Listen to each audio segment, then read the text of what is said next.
Seattle Seahawks against the Cleveland Browns.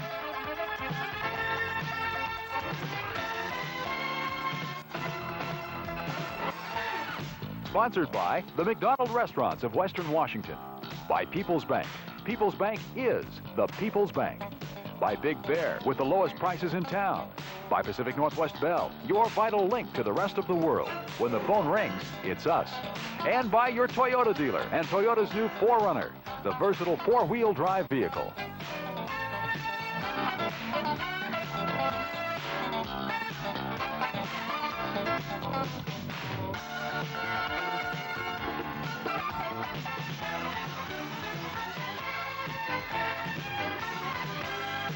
Now, live from the Kingdome, King 5's Lou Gellos.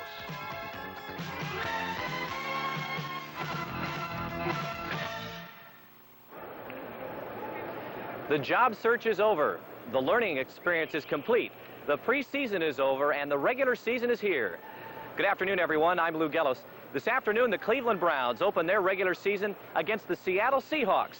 The Seahawks would like nothing better than to repeat their playoff performance from last season. But they'd like to start off a little bit differently. They'd like to win that first game, something they have been unable to do in their 8-season history. You know, in our history, we never won an opener. So it's about time for us to do that at least. And, you know, we just want to go out and play hard and come out with a victory. The intensity is a lot higher now because we know these are the games that count. Also, we've never won our opener. So I think we have a little more incentive. And our attitude is much better.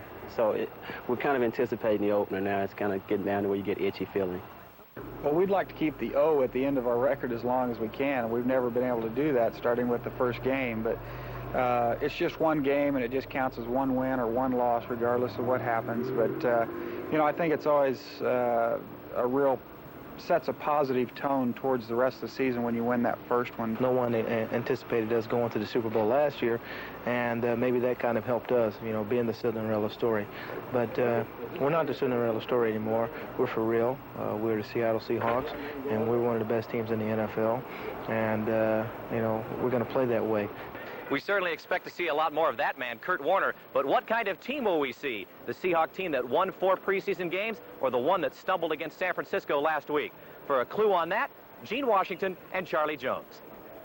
Thank you, Lou. An interesting comparison of the teams for an opener. They were both 9-7 last year. Cleveland, the only 9-7 team that did not make the playoffs. Of course, the Seahawks made the playoffs and went to the championship game. Well, this game is so important for Seattle because there's some teams that are in that what I call an upper middle class group.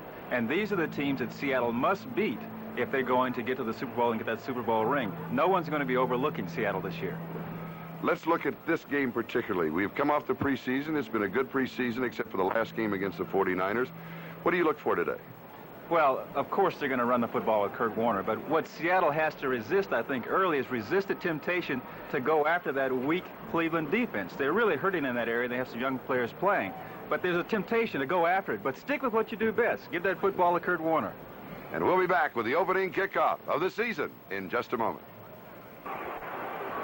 This is Charlie Jones, Gene Washington here in the Kingdome. The season opener being brought to you by King Television for the Seahawk viewers. On this special day, Labor Day afternoon, as the captains meet in midfield with Jerry Markbright, the referee for the home opener. Charlie, when I mentioned Seattle has to resist going after the weak defense, I didn't mean to imply that Cleveland has a weak defense, of course, with those outstanding linebackers. They do have, though, some weaknesses in their defensive backfield, and that's what I was referring to, the fact that they have some young players there, and the tendency is to say, let's find these young players and go after them right away, but that gets Seattle out of their ordinary game plan, and they don't want to do that. They want to do what they've done to get to this point of being successful last year. Let's run the football with Kurt Warner. And one of the men that you're talking about in the secondary for the Cleveland Browns is Don Rogers, number 20. He is their starting free safety, and he is their #1 draft choice out of UCLA. He's a good one, but he is a rookie, and this is his first regular season start in the National Football League. And Gene, as you know, that changes the name of the game when you get to regular season at first. What was your first start like?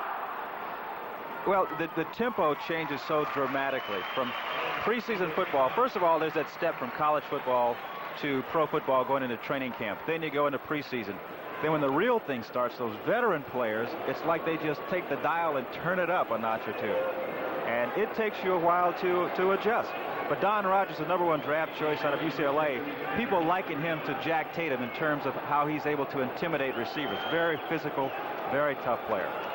You saw the return men for the Browns. Number 44 is Ernest Biner, and number 85 is Bruce Davis, and they are both rookies. Biner, a 10th round draft choice.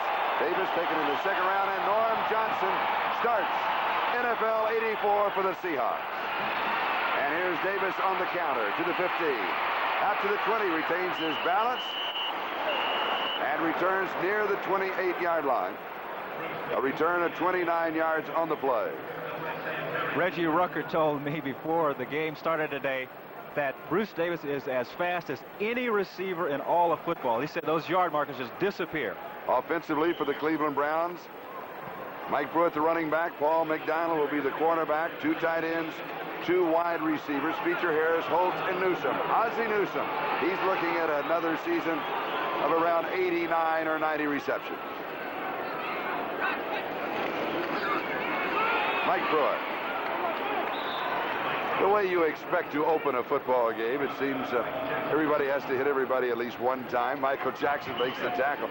That offensive line for the Cleveland Browns, there is a question mark. Deacon, Jackson, Babb, Delamador. The question mark is at right tackle. Paul Farron, he's replacing the injured Cody Risen. This is Farron's 2nd year in the NFL. He was a 12th round draft choice a year ago, but this is his first start. 34-yard line, 2nd down and 4. Paul McDonald out of the University of Southern California. Husky fans remember him. Pruitt, and the defense stops him. It'll be a yard, so it'll be 3rd down and 3. Shelton Robertson was there. Here's that defensive line. Jacob Green, Joe Nash, and Jeff Bryan. It'll be that matchup, Green against Farron. Linebackers, Schultz, Robinson, Butler, and Michael Jackson. And in the secondary, Simpson, Brown, Easley, and Harris. 3rd down and 3. Cleveland's ball on their own 35-yard line. And a few Brown fans are here. We look for the first pass of the ball game.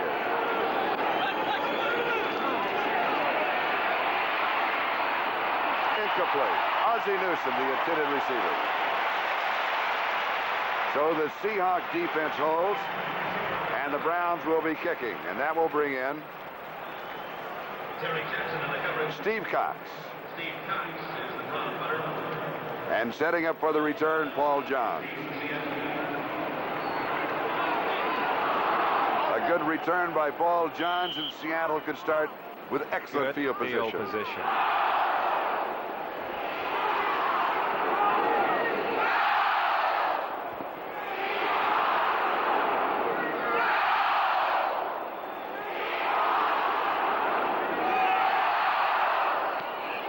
Has some pressure from Terry Taylor.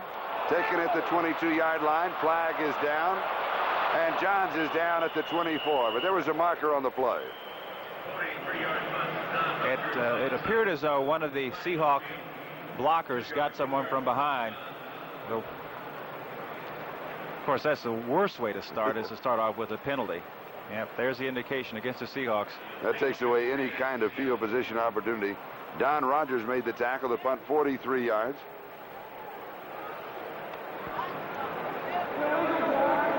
Number 22 on the run back. First down. Timeout. We've got a timeout. 13 minutes, 15 seconds. That is the time remaining. We're in the first quarter, and we have no score between the Cleveland Browns and the Seattle Seahawks here in the Kingdome as King 5 Television bringing you this opener. We'll be back. Now let's take a look at the Seattle Seahawks offensive set. Dave Craig will be the quarterback. Kurt Warner and Cullen Bryant, the running backs. Warner only 18 carries in preseason. The wide receivers, Paul John, Steve Largent had that hamstring problem. He should be healthy. Charlie Young, the tight end. Essink, McKenzie, Bush, Pratt, and August, the offensive line. As Largent comes wide to the near side.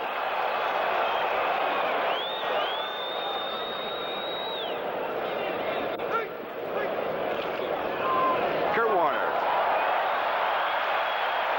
yards to the 20. Second down and 4.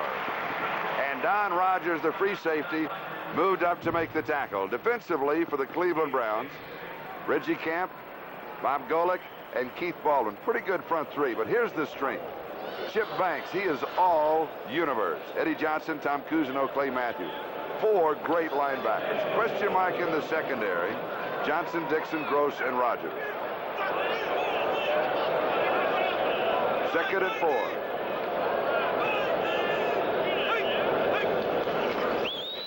Here's Warner coming back inside. First down, 27-yard line. Gain of 7. And again, number 20, the free safety, Don Rogers, makes the tackle. What a difference it makes when you have a runner like Kurt Warner in your backfield. Seattle, it's no mystery that they're going with 2 tight ends because that's the best formation to run from. You get everyone to block man on man, and then you give the ball to Kurt Warner and you say, you find the hole. And he's so quick. His feet are so quick. He can run into the line and shift positions and go another direction. It's amazing what a difference it makes to see him in the game after, the last time in San Francisco, him not playing at all. Also, I think Kurt Warner plays better on artificial surface. I think it enhances his quickness. There, look at the cut.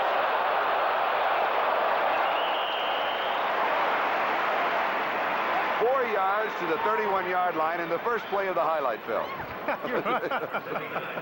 There are not many players who can make a 4-yard run exciting, right? But as you said, his ability to cut and the AstroTurf, and I agree, I think it enhances. Look at the sharp cuts. Go left, right, left. Oh, I mean, making players miss who are good linebackers. This is as good a group of linebackers as you will find anywhere in the NFL. Kurt Warner, 3 carries, 17 yards. At the AFC in rushing last year is Cullen Bryant from the 31, and Cullen is out of bounds at about the 33. Tom Cousineau was there. Now, why Cullen Bryant? The fans may ask, and I might answer, if he's going to block for Kurt Warner, every 4 or 5 downs, give him the ball and let him run with it. Make him keep happy. up his spirit. Keep up his spirit. Well, is that not true, though? To a certain extent. To a certain extent, but also, you can't wear out your number 1 horse. You have to give him a rest every now and then. The same thing holds true with wide receivers. You can't go to the well too often. That's true. You have to understand that they get tired. Third down and 4. And we look for Craig to throw from the shotgun. On target, first down. 42-yard line, gain of 10.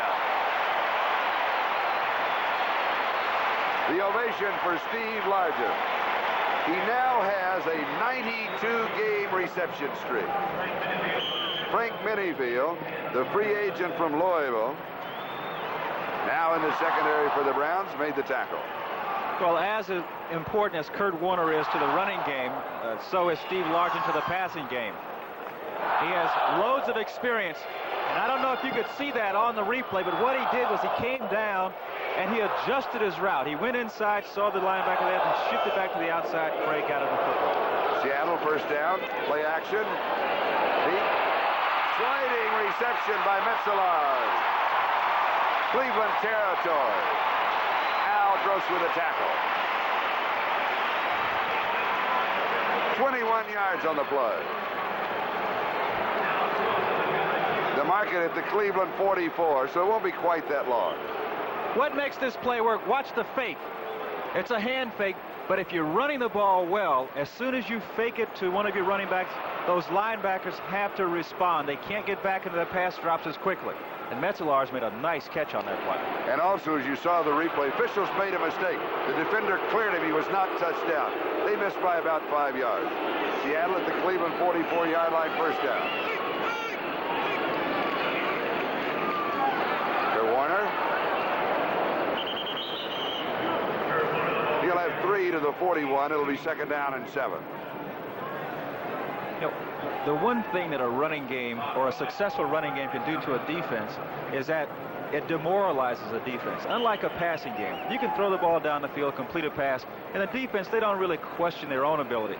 But if you go down the field running the ball against them, they begin to wonder, maybe these people are better than we are. And that's the thing that a good running game can accomplish. It will psychologically wear out the opponent. Second down and 7.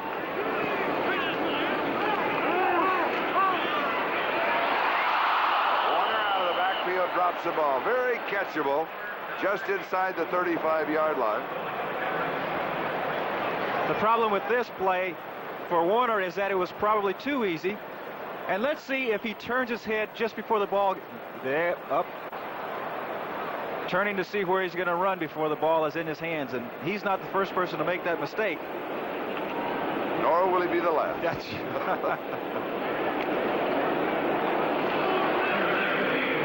Chuck Knox, head coach of the Seattle Seahawks. 4 wide receivers. Darrell Turner to the near side. Here comes the pressure. It is complete. It's 6. Paul John. Dave Craig filling into a crowd. 33 yards, 9-yard line. Rogers saves a touchdown. Seattle is playing super football. Dave Craig gets the blitz from the outside linebackers. Now, this will show you how fast Don Rogers is, because we all know how fast Paul Johns is. I was saying 6 points. I thought it was going to be a touchdown, but Rogers saves the 6 points. The coverage by Rod Berry and Clinton Burrell.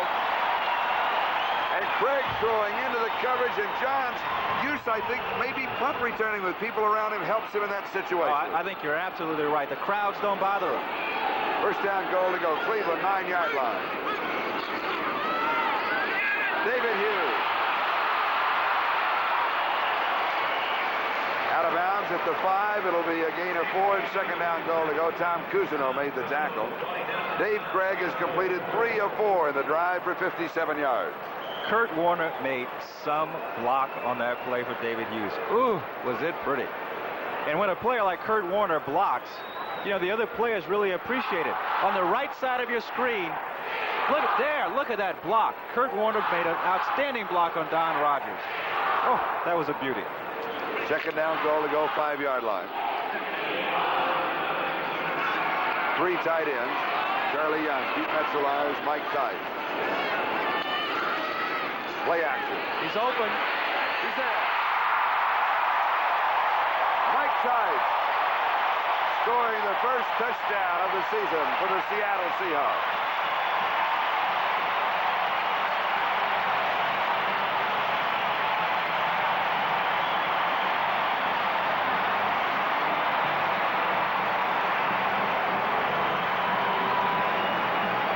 Again, the fact that Seattle is running the ball well sets this play up.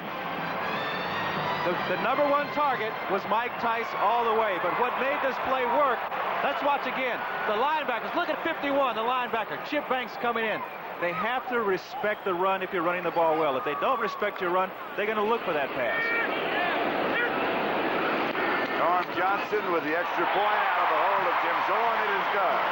So, with 7 minutes and 48 seconds left to go, first quarter, the score, the Seattle Seahawks 7 and the Cleveland Browns nothing. An 86-yard, perfect touchdown drive in 11 plays. Here is the scoring drive, and during the drive, Dave Craig completed 4 of 5 for 62 of the 86 yards. Kurt Warner, 4 carries, 19 yards rushing. And, of course, it complements each other. It sets the other up. Norm Johnson kicking off. Viner and Davis O'D. Ernest Viner. Fumble.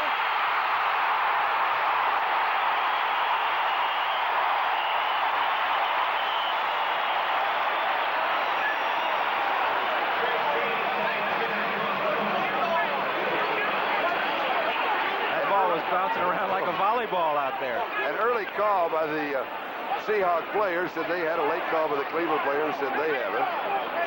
The officials, there are 2 balls in the field. They're still fighting over it. Jerry Marbright got bounced down. Another ball has been tossed out for the official to mark wherever they mark it. First they've got to decide whose it is.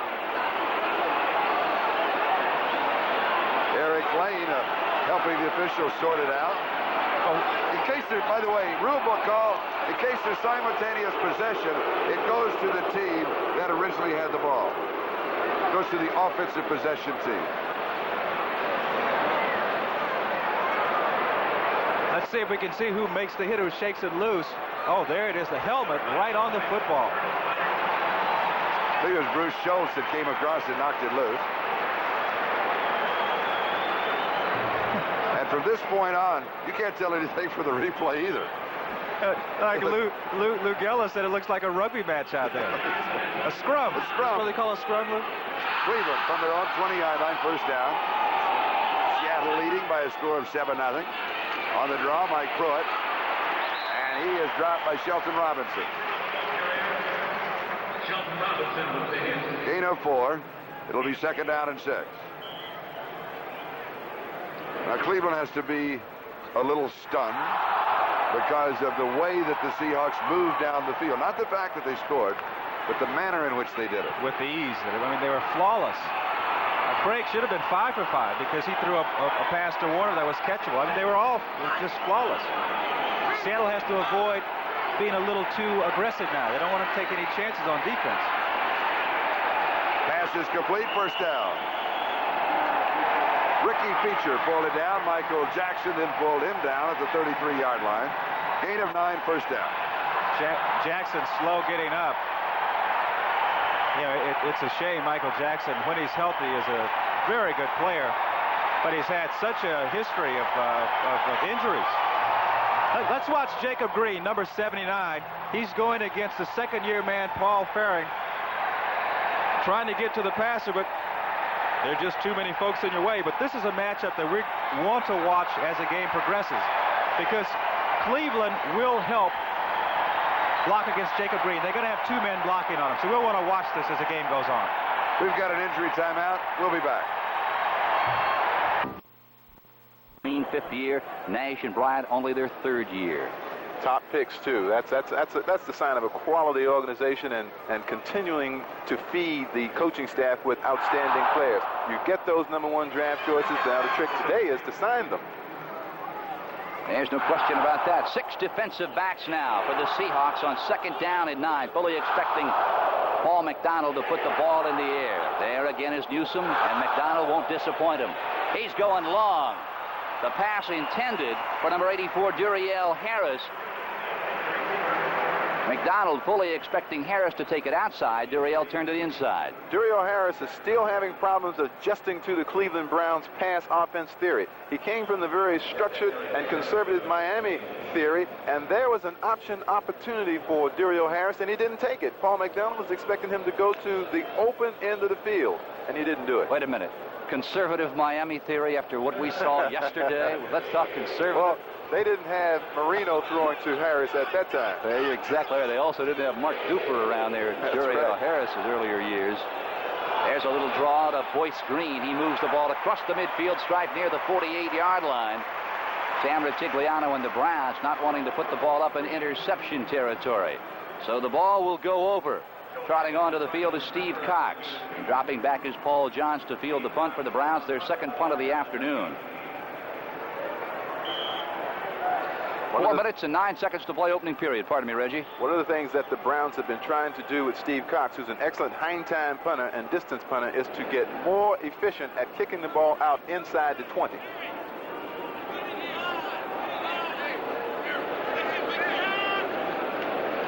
Long count. They'll just as soon take a delay of game penalty, move back 5 yards. Well, they're not going to get it. High punt. Johns. We're going to let it go down. The Browns are going to field this one. At the 14-yard line, the ball is down by number 55. That, of course, is Curtis Weathers. And the Seahawks will start deep in their own territory, exactly where they began their last drive. That resulted in an 86-yard drive for the only points in this ball game. 7-0 Seahawks. Well, an ominous sign heading towards the locker room for the Cleveland Browns was Paul Farron out of the ball game at this point. We'll give you more information as we receive it. And, of course, Paul Farron is the man that Sam Rutigliano was counting on in Cody Rison's absence. There is not much depth at offensive line for the Cleveland Browns. Out of the I formation now, Dave Craig.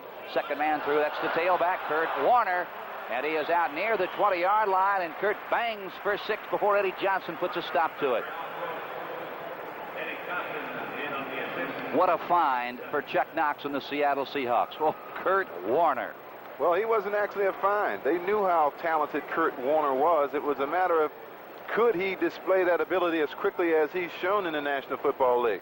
Look at Reggie McKenzie, number 67, coming through the hole, opening up some daylight for Kurt Warner. All he needs is a slither.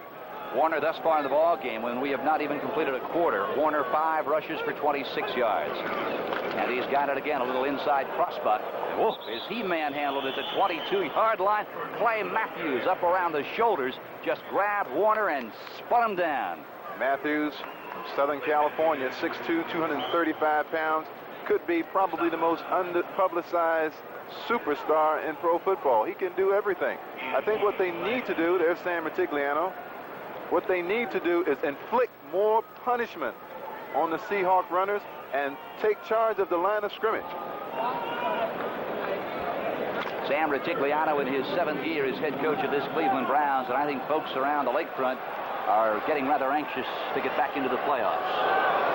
Third down and 2 from the 22, 2:11 to play. Warner will try to sweep left, and the Brown linebackers pursue nicely.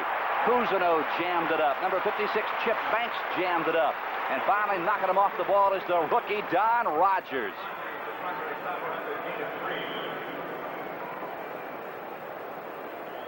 David Hughes, a member of that Seattle backfield that doesn't receive a lot of publicity because the only guy back there that really does the running is Warner, but he's an excellent blocker. A first down at the 25, a minute 37 to play in the opening period here, the season opener for both the Browns and the Seattle Seahawks. Again, look at that gap between the linebackers and the defensive backs. There's play action. That's alive. Fumble. Cleveland will have it. Scooped up. Al Gross. And Gross chased out of bounds by Dave Craig. Big turnover.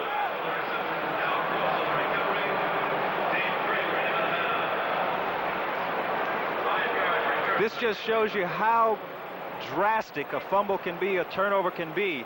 Everything going the way of the Seahawks, just playing flawless football, and then you get a turnover like this.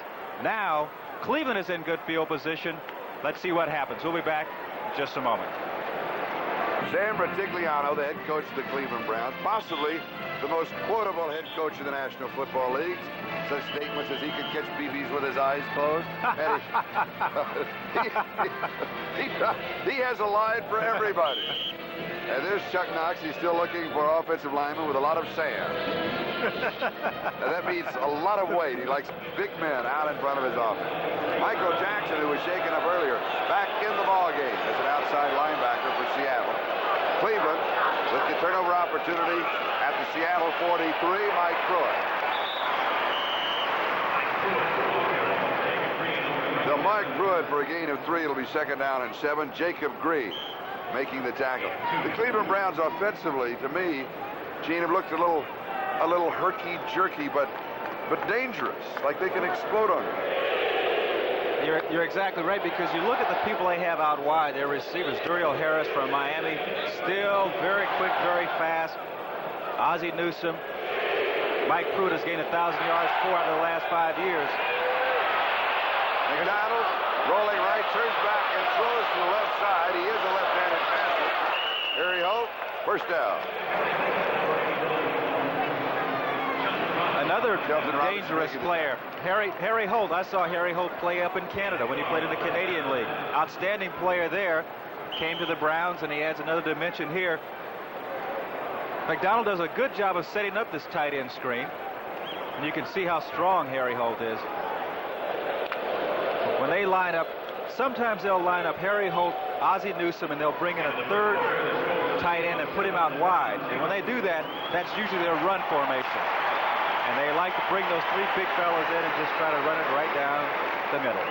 And the first quarter of this special King 5 telecast for the Seahawk fans has come to a close. The score, after 1, Seattle leads it 7-0. Statistically, in the first quarter, the Seahawks just about doubled all of the Cleveland Browns stats. As you take a look at them, Kurt Warner 7 carries for 30 yards. Mike Pruitt for Cleveland 6 carries for 15. That's 2-1. And the score is 7-0. Craig completed 5 of 6 for 78 yards and a touchdown. McDonald 3 of 5 for 36 yards. Safety blitz. Ozzie Newsome. Newsome has 7 yards to the 22-yard line. It'll be second down and 3. Keith Butler with the tackle. Following today's game, we will be returning to the final hours of the Jerry Lewis Extras Special, the Labor Day Muscular Dystrophy Telethon. Meanwhile, pledge numbers are appearing on your screen. You'll see the numbers for your area shortly if you're not already, so please give and give generously. A very special weekend always with the Jerry Lewis Extra Special. Mike Pruitt. And Pruitt picks up the first down. He has 7 yards to the 15-yard line. I think what Sam Retigliano, the Cleveland coach, wants to accomplish here, certainly wants to score, but what he'd like to get some momentum going for his team. As you mentioned before, they seem to be herky-jerky. They want to get the flow going to get some confidence back because Seattle came out so strong and so fast. And they got the turnover, so now they're in great shape to do that. And another thing, they want to keep their offense on the field for a while. Keep the explosive Seahawk offense on the bench. McDonald has time. That is not the fault of his offensive line. Jacob Green got him, along with Michael Jackson.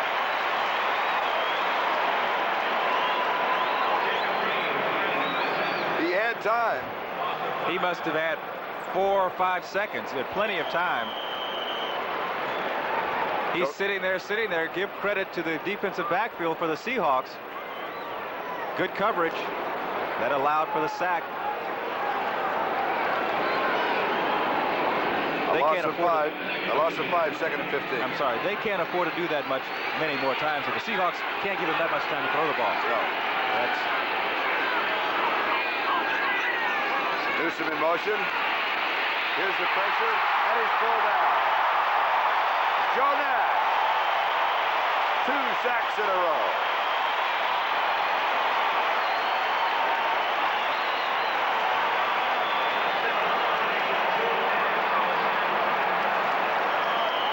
Well, we mentioned the problem that Cleveland was going to have because their right tackle, number 74, being on the left side of your screen.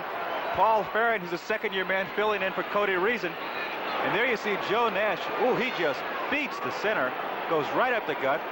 That's Mike Babb, who's a good center, big, strong guy, 6'4", 270. But Joe Nash just whipped him. And Farron, because of that problem, has now been replaced by Ted Peterson.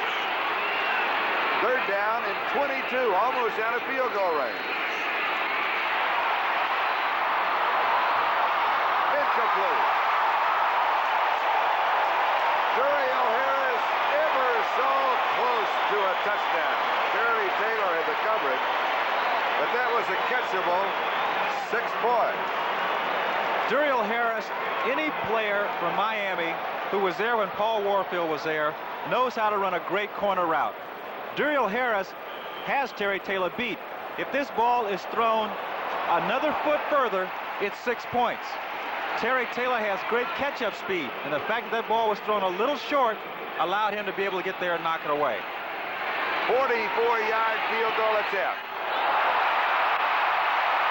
And it is no good. Matt Barr missing from 44 yards away. So a close call for the Seahawks. We'll be back. Weapon system. The question is, should Duriel Harris have caught the ball in the end zone, or did Taylor have too good a coverage on it?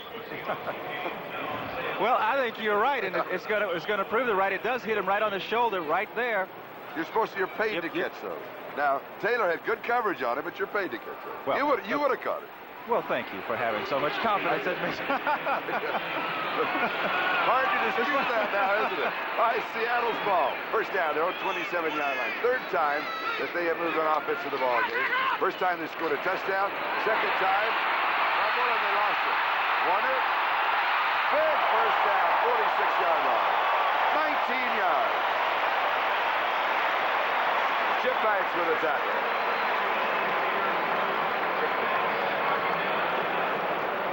What allowed this pass player, this little quick pass play to work so effectively is that the linebacker on the outside, Clay Matthews, had come in on the blitz. There you see him. He hits Craig as he throws the ball away. Matthews normally would be out in coverage in this area. Oh, look at that stop by Warner. Beautiful. But that's what allowed that play to be so effective, is that they caught Cleveland in a blitz, their outside linebacker coming in. And also Craig read the blitz. David Hughes. He'll get about 3 or 4 on the play. Dave Craig so far has completed 6 of 7 for 97 yards and a touchdown. Could have been 7 of 7. You think he got a little upset from last making up for the game against the 49ers, yeah. Couldn't be any better. He has been superb. Number 10 is Jim Zorn. 2nd down and 6. 50-yard line. Seahawks lead 7-0. This is a special presentation of King 5 television for the Seahawks viewers. Play action break.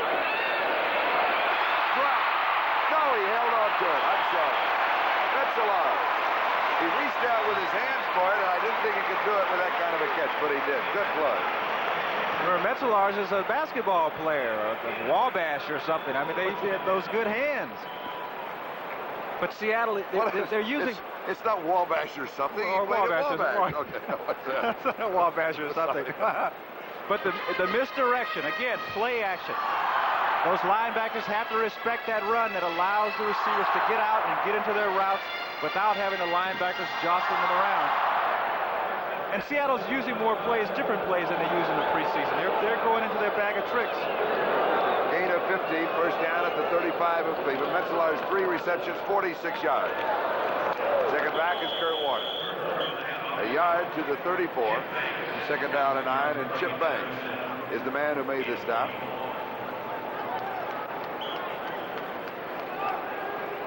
Nine minutes and 48 seconds left to go in the first half. The score, the Seahawks 7 and the Browns nothing, and Seattle on the move.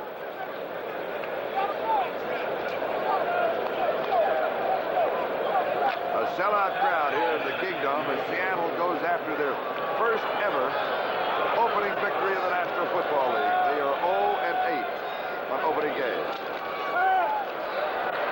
Craig almost hit the ball, knocked out of his hand, picked it off in the air, scramble for 2 to the 32. It'll be 3rd down and 7. A good recovery reaction by Dave Craig. Dave Craig is playing as good as anyone plays. He gets the pressure. That's Chip Banks coming from the top. Chip Banks reaches out and almost knocks the ball out of Craig's hands, but as you say, he recovers well, gets up, doesn't take a loss, gets back about the line of scrimmage. He is just playing super football, and I don't know who is responsible for this play calling, but it couldn't get any better. 3rd down and 7. 4 wide receivers. Largent in motion.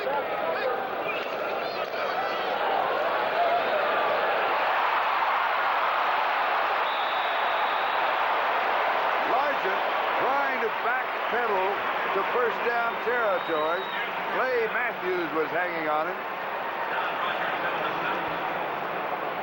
Officials take a timeout, and we'll see the change coming out for the first time of the ball game.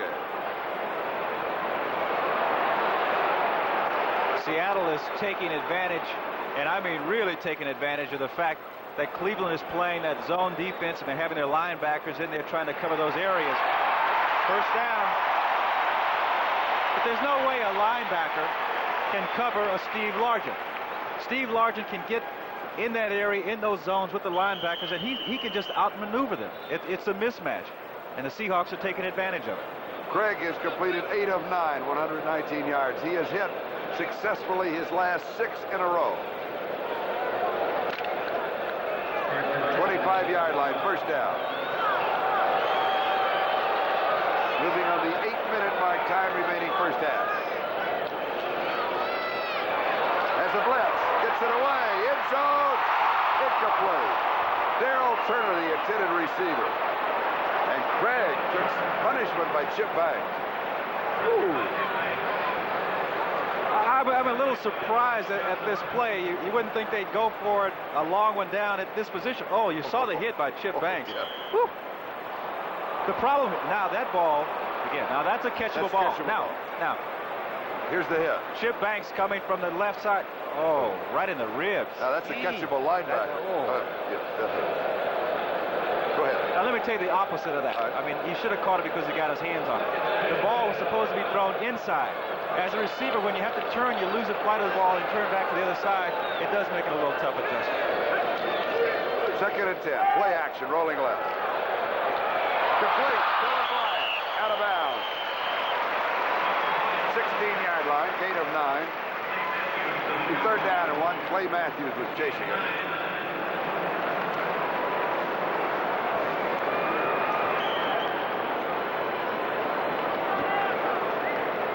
Without a Kurt Warner in your backfield, all of this play action wouldn't be possible, or at least without a runner of his caliber. Those two things go hand in hand. Remember the days of the Miami when they won the 17 in a row, when they had the running the Zonkas and the kicks and the play action, then the Warfield. It's the same thing we have going here.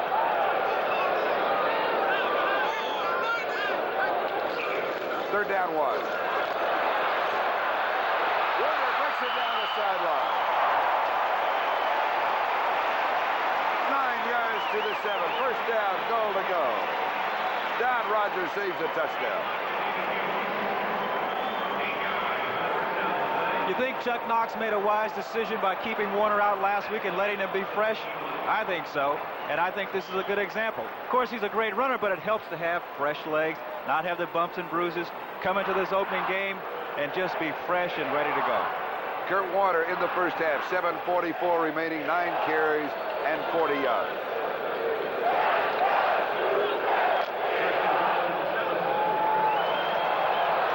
First down, goal to go.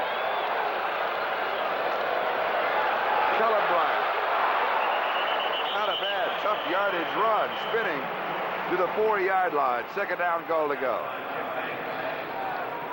They are demoralizing Cleveland. I mentioned before, when you can run down the field, when you can just pound away, the opposition starts to doubt their own ability. They really start to doubt themselves when you are able to do that.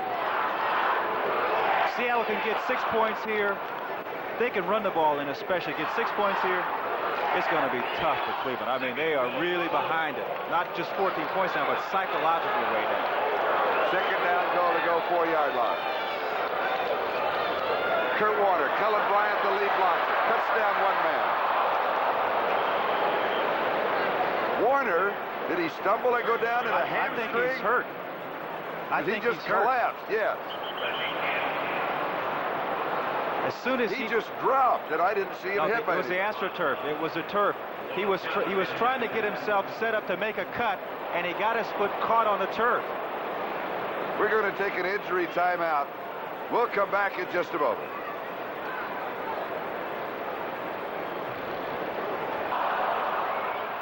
All right, we are back. We're still trying to sort out exactly what happened to Kurt Warner. It looked, you know, I hate to project, but just watch him here in this shot, as if he stumbled or caught his foot on the AstroTurf. That's when it happened. That's when it happened, I think. It's right there. No, it was that step right there. It's something that it's is something. It a hamstring that rolled up on him, an Achilles? Well, I mean, we don't know yet. It's hard to say, but there have been a number of situations. Jerry Butler, the receiver for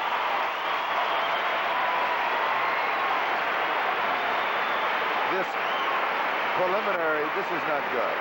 You have to say that. This is not good. A similar thing happened to the outstanding wide receiver for the Bills, Jerry Butler. Was going downfield and just went down. No one touched him, but that AstroTurf, you mentioned before the cutting ability on this surface. Well, the other side is a double-edged sword. Because it'll grab so well. The friction is so great that grass will give, and you can make a cut and it'll give. This won't. Now, he's walking. He's walking. Zachary Dixon has replaced him. 5-yard line, 3rd down, goal to go. Incomplete. Largent, the intended receiver. Greg throwing it right at the back corner of the end zone. So if he couldn't catch it, it could not possibly be intercepted. Almost pulled it down one-handed. He did not. It'll be 4th down goal to go. The field goal team will come in. They are taking Warner in. He's going into the locker room. But he is walking. I mean, he's not being assisted. He's not going on a cart. He is limping, but he is walking. And that is great news right there. That picture alone, that is great news for Seahawk fans. Norm Johnson to attempt a field goal. Jim Zorn will be holding at the 12-yard line, an attempt of 22 yards.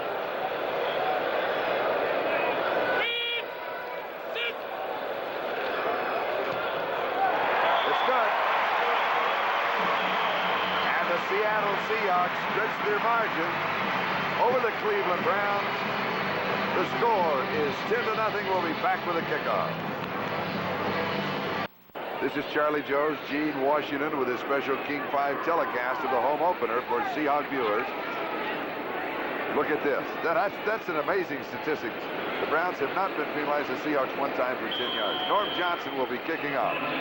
Either Bruce Davis or Ernest Bynum.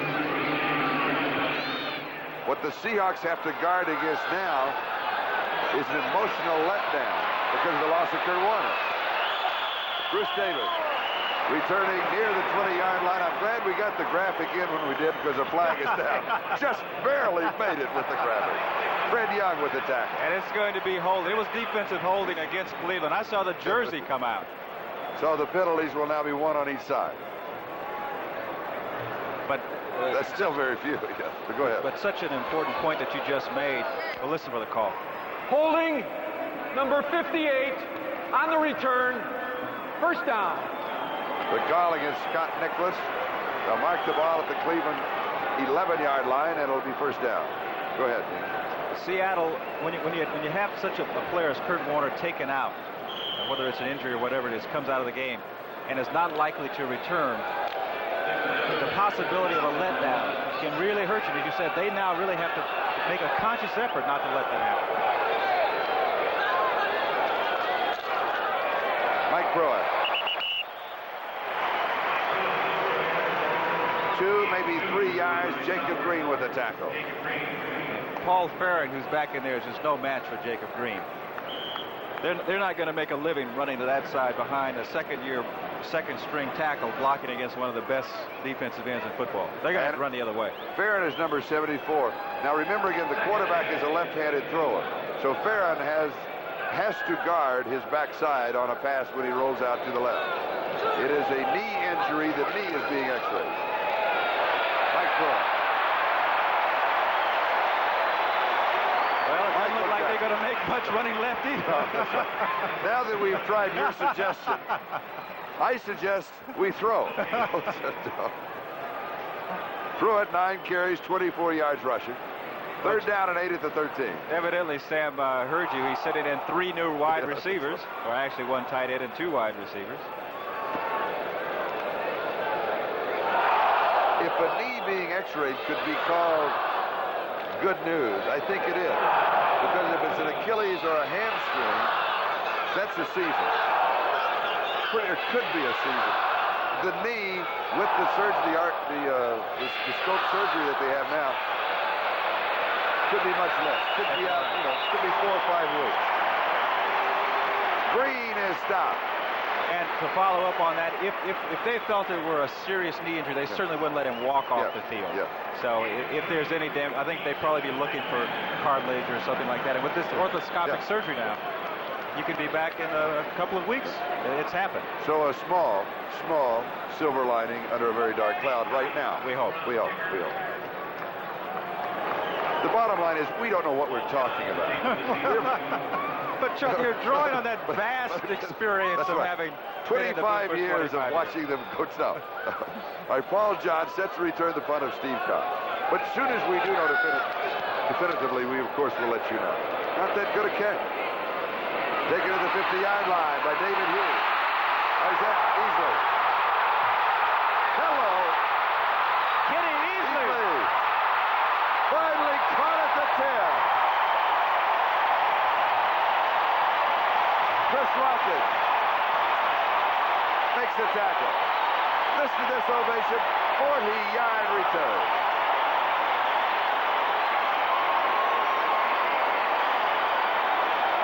I've said it before about Kenny Easley, an outstanding player. A player is outstanding because he comes up with big plays. An all-pro player will come up with big plays when you need them. The Seahawks need it now. They've lost Warner. They need a big play. It's easy to play well when everybody's playing well. But Kenny Easley has brought back that spark they needed, and he did it at the right time. Looks like a running back, doesn't it? Nifty running.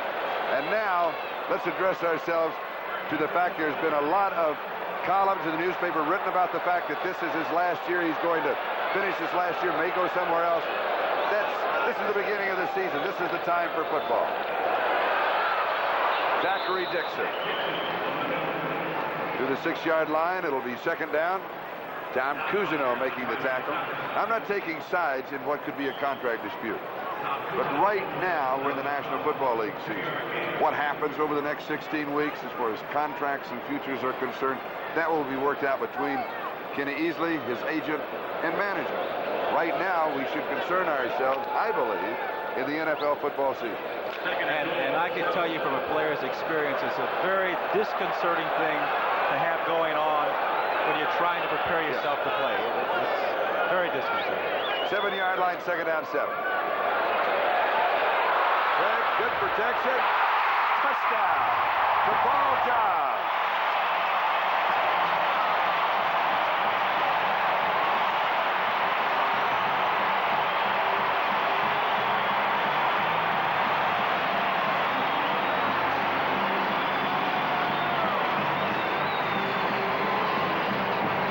Chuck Knox said he wanted some offensive linemen with sand. Well, I tell you, the lineman he already had must have found some. Look at the time that Craig has to throw the football. Paul Johns coming across to the open area, 6 points. Offensive line is just playing superb. The entire Seahawks team is playing superb, but it all starts with that offensive line. Norm Johnson with the extra point. It's there. The score, Seattle 17 and Cleveland nothing. And Kenny Easley set it up with his 40-yard punt return. Here's another look at the touchdown pass from Craig to Johns. Craig now has completed 10 of 13, 135 yards and 2 touchdowns. And don't forget that after the football game, King 5 will rejoin the Jerry Lewis Extra Special in Las Vegas. And from our own studios here in Seattle, of course, for the final exciting hours of the annual Muscular Dystrophy Telethon. Don't wait to call on your pledges. The numbers are appearing on your screens throughout the game, so please be generous.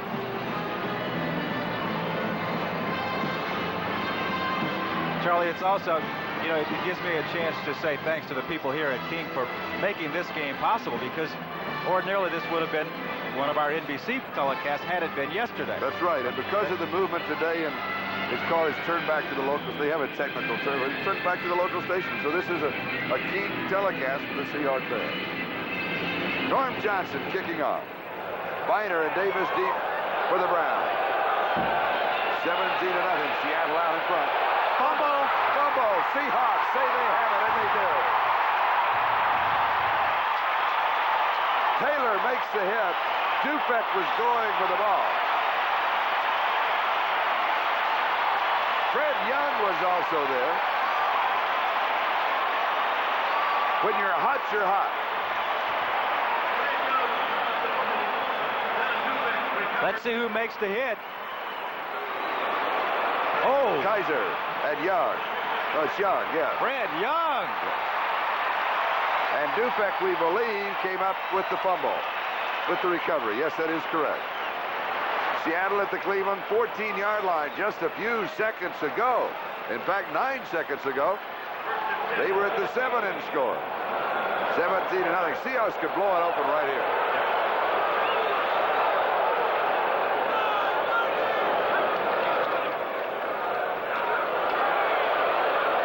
David Hughes.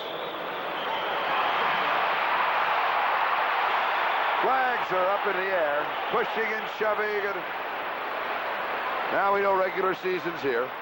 Well, this would be an injustice if they called a penalty against both sides on this play. one of the Cleveland players was actually jumping up and down on the back of a Seahawk player. Now, you're supposed to not respond, but there's no way you're not going to respond to a player who's jumping up and down on your back. I mean, this is a situation where it should just go against Cleveland. Forget penalties against both sides. With offsetting penalties, that's just an easy way out. It is. I don't know if it was awful. He was jumping, I mean, just jumping up and down on his back. Let's see what Jerry McBride says. We had 2 personal fouls after the ball was dead. That's an easy way out, Jerry. You blew it. You're right. It really is. Yeah, let's look at it. Let's look at it. On the right side of your screen is where it's after the play on the right side. Well, we followed the ball up. Let's see if it comes in. Well, we never see it over there. But it was just, I've never seen anything like that. They took the easy way out. Interestingly enough, when we met in New York last week with Art McNally, the head of the officials, he said they were not going to do that. They were not going to take the easy way out. But they do. Second down on a 12-yard line. Largent is out of the contest right now. His back is tightened up. He may return. Play action. Intercepted. Lawrence Johnson with an excellent defensive play. Well, the receiver was open early. Craig is a little late getting there, and I think as soon as he threw it, he wished he could pull it back. Oh, but that's an excellent play. No, it is, but he was in position to make the play. The tight end was open early. And when you get open, that ball has to be there because those zones are going to start to collapse. So Cleveland will take over at their own 20-yard line following the touchback, the interception by Lawrence Johnson. They have a first down at their own 20-yard line. 2 minutes and 50 seconds left to go in the first half. Seattle leading it 17-0.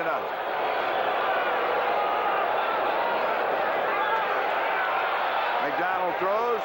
The pass is complete to Duriel Harris.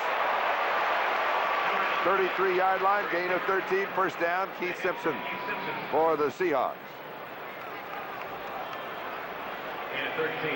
Cleveland has some battle on their hands, not only the Seahawk players out there, but whenever you go to another person's home field and you get behind, I mean, it's really tough to overcome that. Just the psychological part of it. They have some battle on their hands. McDonald. Flag will go down. That is pass interference. Good call.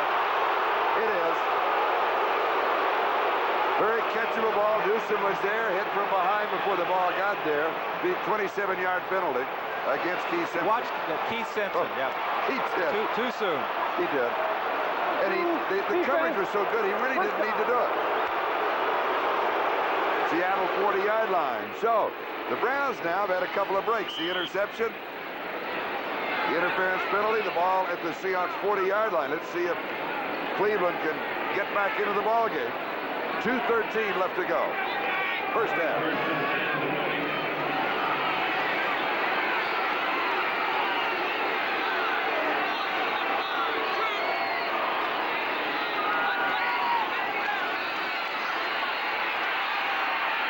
McDonald's pass is incomplete. He throws into a crowd, throws with confidence. Brian Brennan, the rookie, the intended receiver, but he's an impressive thrower. I didn't like the throw. I didn't like what he threw against defensively. Yeah, no, the throw was, nice throw, but he throws it into a crowd, very dangerous. Look, 1, 2, 3 people around. No, I meant the physical act of the throwing. He's known for having a very strong arm. And people used to say that Brian Sipe had a gun. No way, no comparison. McDonald has a much stronger arm than Sipe has. McDonald's completed 5 of 9 for 56 yards.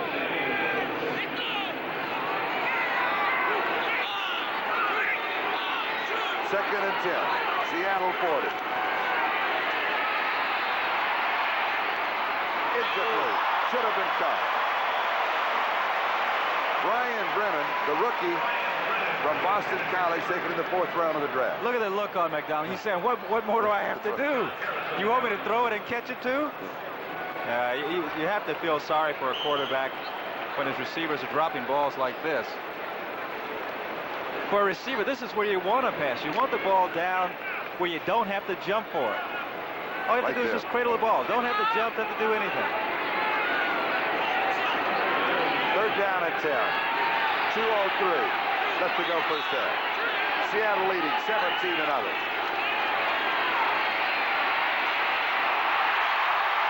Knocked away.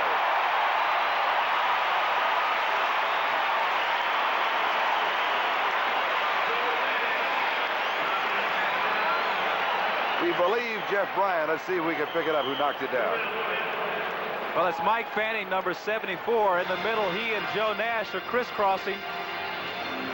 I think it's Nash that knocks it down. There it is, with the right hand. And the 2-minute warning given to both pitchers. We'll take a timeout. It is Seattle 17 and Cleveland nothing.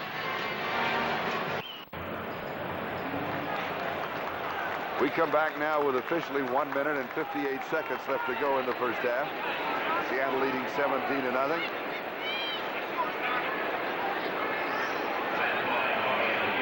Matt Barr. Now, Matt Barr is not the normal punter. Steve Cox is the normal punter. Maybe he's going to drop kick the field goal. That's a possibility. That's a possibility. Now he comes off. And now Steve Cox, who is the normal punter, comes in. Well, he's doing something with his shoe on the sideline. Steve Cox is. But Steve was hiding over behind players. Then he went up, and now he changed shoes. Number 9, a delay of game penalty. 4th down. Well, that's a strange situation if I've ever seen one. The only thing I can figure out is possibly they wanted to draw the delay of game penalty, and this was just a fancy way of doing it, so that Cox could drop the ball inside the 10-yard line rather than before. Maybe the 5 yards he would have gone in the end zone automatically. That's the only thing I can get. Here's Paul Johns. He's at the 10. And blocked.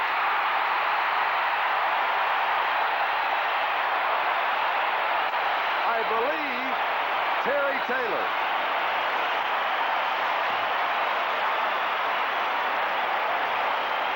Paul Moyer was in there. There were 2 players who got in there clean.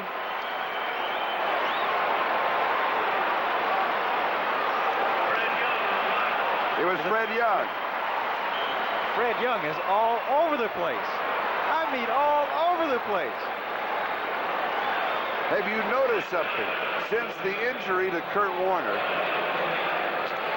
Ken Easley with the excellent return, Fred Young with a blocked punt. The rest of the team has taken over. Rising to the occasion. Cleveland 40-yard line, first down. 1:55 left, first half. Greg Stubble going back. Gets up. And he'll salvage about 6, maybe 7 yards.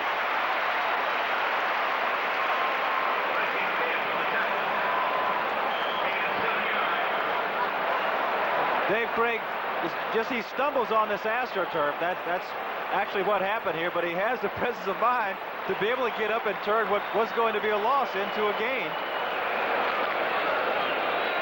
What they're really shooting for here is the 3 points. Cleveland is going to be in a zone defense. If you're going to throw underneath the coverage. Now, Cullen Bryant, the ball was dropped at his feet. If the referee had so desired, he could have called him for intentionally granted because it was, and the referee was standing right behind him. I'm surprised that Jerry Martin Wright did not call that.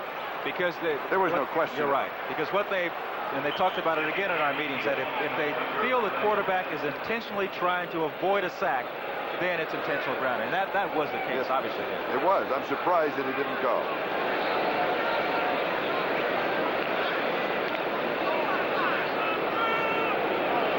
I think Cleveland doesn't want to give up 6 points. I think they're going to play a conservative defense, zone. Seattle can throw underneath the coverage. I think they can pick up the first down. If the line gives them time, and they can throw underneath the coverage. They're down at 3. Zachary Dixon. He'll get a yard, if that. Clay Matthews with the tackle. 4th down and 2. They're going for the field goal. You bet. Johnson coming in.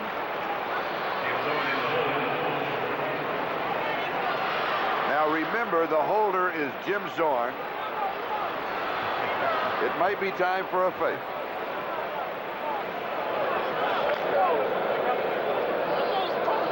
And not a bad place and time to do it, because if it doesn't work, it doesn't leave Cleveland with a lot of time on the clock. A 50-yard attempt.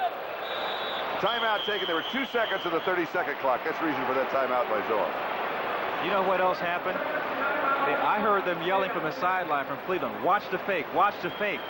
Jim, it might have been on. He might have called timeout to go over and say, hey, they're looking for it. They're looking for it. They're looking for it. Now they'll kick it. Now you can't fake it now. Too much time. Yeah, once you take it, everybody's thought of it. You got to figure out, though, that if I can think of it, but the Cleveland Browns can think of it. How many years have you been broadcasting AFL and AFC football? For 25th year, my silver anniversary. And I must congratulate you on the article that you wrote that appeared in the New York Times. Oh, thank you. And not a small article by chance. No, I mean, it was nice of it. That was a terrific article. And it was about reminiscing about the early days of the American Football League. Yes, and it was a different world. It was. It was big fun versus big business. Then it was really just big fun.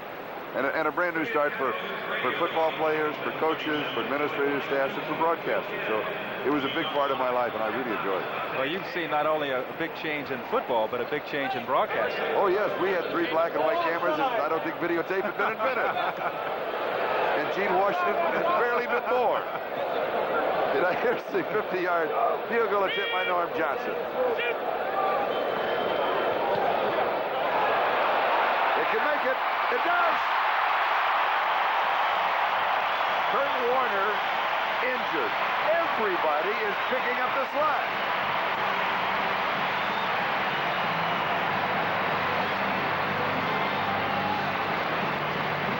When it rains, it pours. When it's going in the right direction. And this doesn't make it by far. This is a long kick. And look at that, right down the middle. Ooh. Dead center. And as you said, everyone has rallied around and they picked.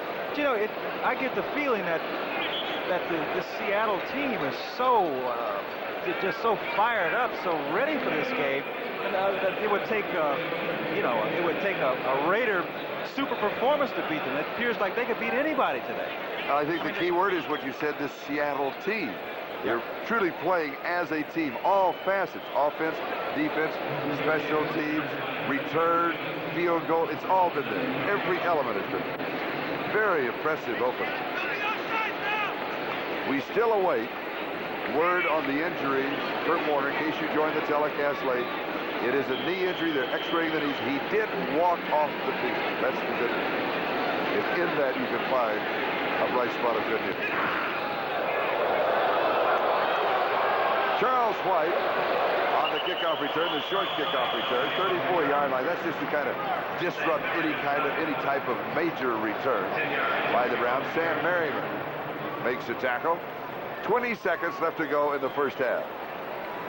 You can paint the first half white, blue, and green, the colors of the Seahawks. Oh. The Seattle wave is rolled over the Cleveland Browns in the first 2 periods of this ball game. Do you go for a draw play or the big Ben? I go for the big one. Big Ben. Why not?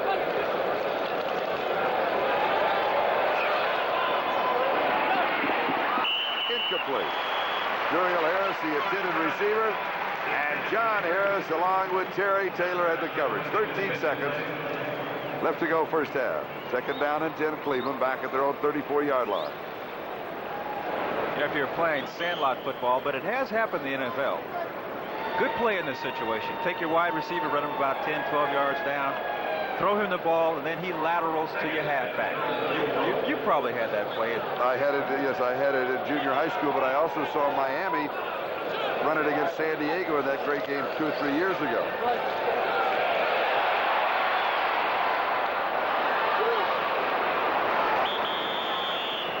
Ricky Feature, 49-yard line, first down. Browns stop the clock now with 4 seconds left in the first half. And did you know? By placing that player in a formation or in an alignment in which he can get down quickly and have an opportunity to give you a big play.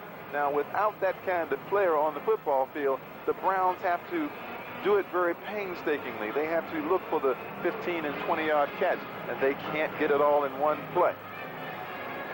Reggie, the Browns have had that rap for a couple of years. They have not had the guy who can really streak deep. Why, year in and year out, is this ball club absent that one entity? Well, because of they've tried to locate and utilize players who have great speed, and it hasn't worked out, Phil. They have a Bruce Davis, a young man who has world-class speed, and it just hasn't worked out. They drafted Ron Brown a year ago. He won a gold medal this year. It didn't work out with him. They've had some misfortune. Well put. First down and 10 from the 4 with 4 seconds to play. Last play of the first half coming up. McDonald will flood a zone here, and he's airing it out deep. Up in the air, it is picked off at the 5-yard line. Picked off by number 22, Dave Brown, the wily veteran out of Michigan Wolverine Company. And that is the last play of the first half here at the Seattle Kingdome. 20-0, Seahawks.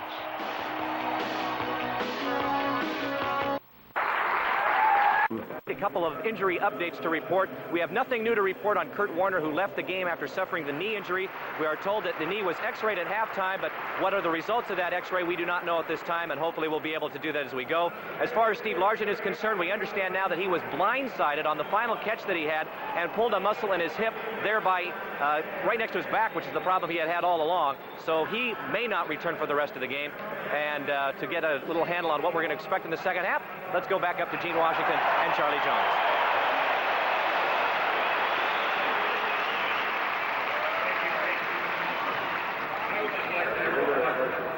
It's a great honor. It pleases me to be able to share it with the fans of Seattle and with our themselves.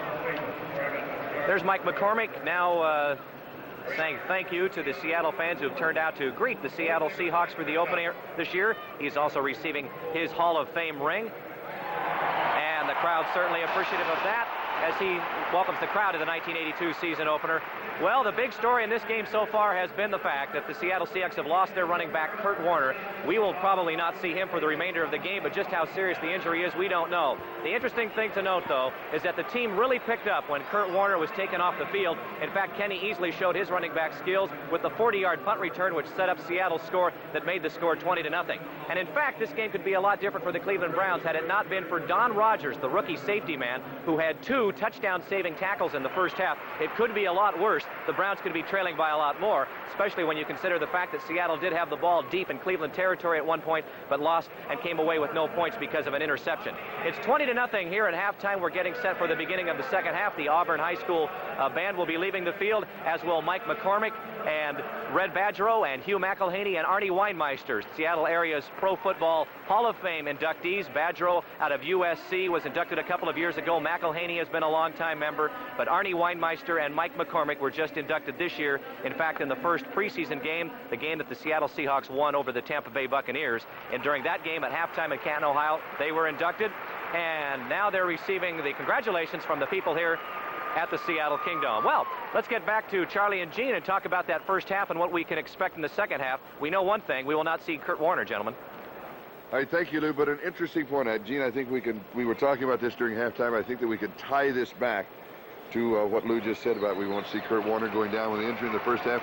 The knee being x-rayed, we still do not have a report on that. But I believe, in my feeling, and see if you agree or disagree, that in the life of any team, a team could be a period of time. But in, say, 1984, the Seattle Seahawks have it as a team. Within the lifespan of that team, at some point, they make a decision to win, to lose, to rise to another level, to collapse. They become a team.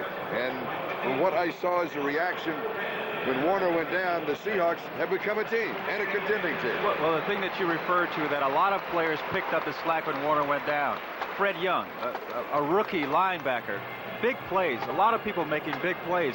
And I think you're exactly right. I think what it does for the players, other than a Kurt Warner, is that it gives them that added confidence that maybe they didn't have.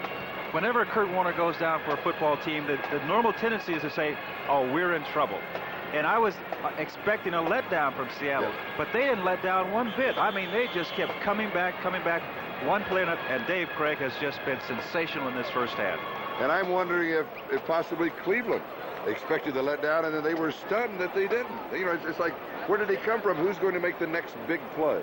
I think you're exactly right. When you take away the star player, the impact player from a team, you expect, well, they're going to have a letdown.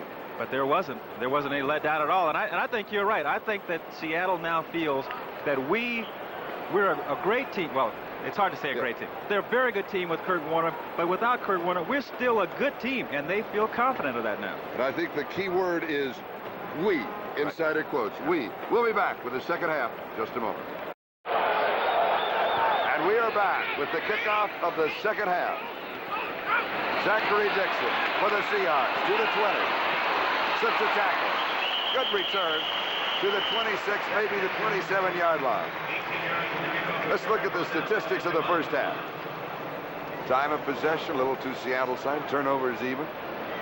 Passing 10 of 15 for Craig, 6 of 14 for McDonald. Total yardage, almost 2-1. Okay, we got one.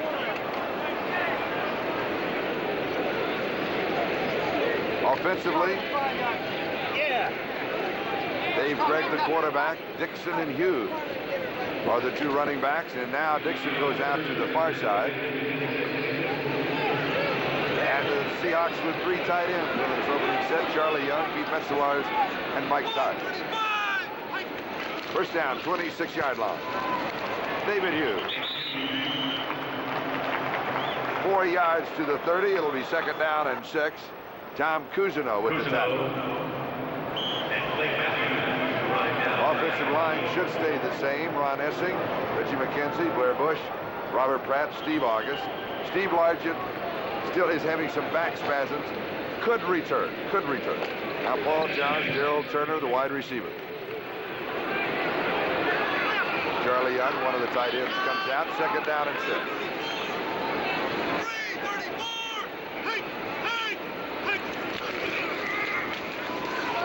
David Hughes. 34-yard line. Third down and 2. We have a report on Kurt Warner. Just hand it to me. You will discover it as soon as I do. Warner will not return. Will undergo further examination. That's not a report. Yeah, that's... Will undergo further examination. That's all that we do know at this time. We do have a report, though, that Largent, with that back problem of his, he will not return. And that's he has periodically has back spasms. That's bothered the last few years of his career. Warner will not return, will undergo further examination.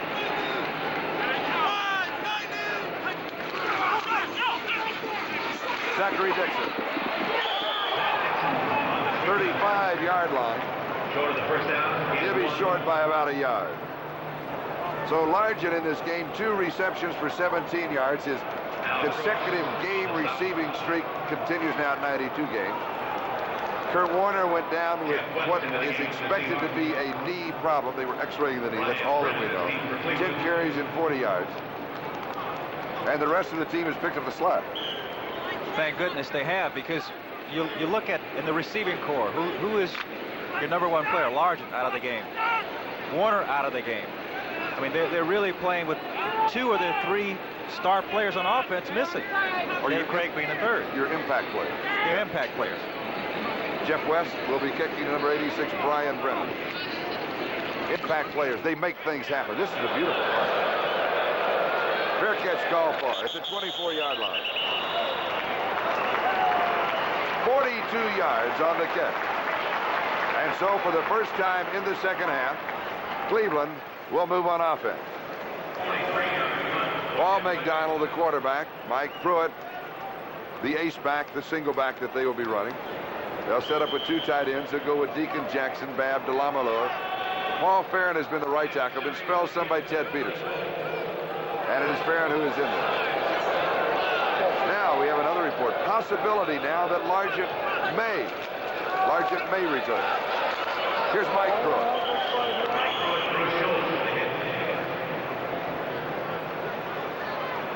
Bruce Schultz with the tackle. 29-yard line, gain of 5. It'll be 2nd down and 5.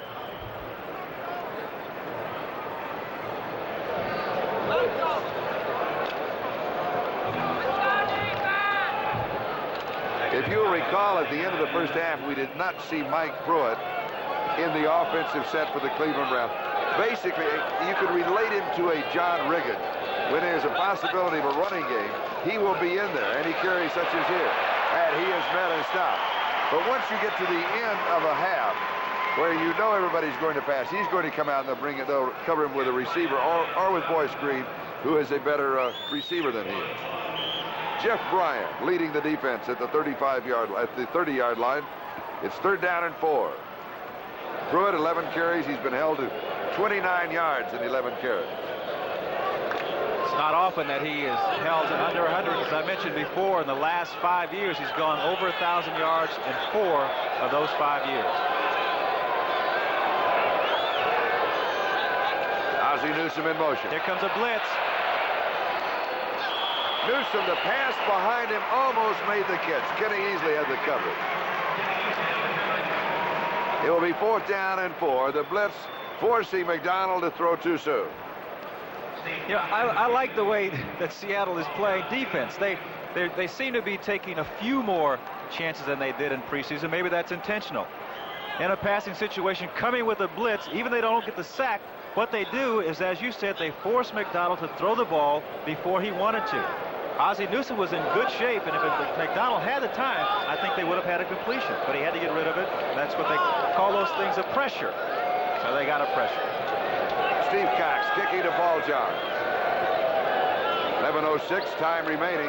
We're in the 3rd quarter. Seahawks out in front. 20-0. Terrible kick out at the 40-yard line. Seattle with great field position. 30 yards on the kick. And a discussion. And you know what makes it so bad? Because he had one blocked before. We'll be back in just a moment. Now, I enjoy the sign. I think it's nice, and that it spells King, K-I-N-G, down, and it's K5, and that. But Gene is getting top billing alphabetically. Alphabetically, it should be Charlie and Gene. But then it would say Keek TV. No, we could say K-I. We could go with my last name, Jones J, K-I-N-J, and I could pronounce it as a G. I wouldn't have mind. Like Seattle for their own 40. Thank you for the sign. Craig throws, far side. It's there. Paul John. He's right at the marker for the 1st down. Now, the chains are on this side of the field. That's a marker on the other side. And it's a 1st down. Dave Craig is throwing the football with no hesitation. He's playing a position with lots of authority. He's not coming back and, you know, sometimes you can sense when a quarterback is tentative. Yeah. There's none of that with Dave Craig. Everything is intentional, deliberate. A gain of 11 to the Cleveland 49, 1st down. Little stutter step left, Dave Hughes comes right. 2 yards to the 47, Eddie Johnson brings him down. Reggie McKenzie took himself out of the game. He got a little banged up on that last play. And number 65, Edwin Bailey, replaces him.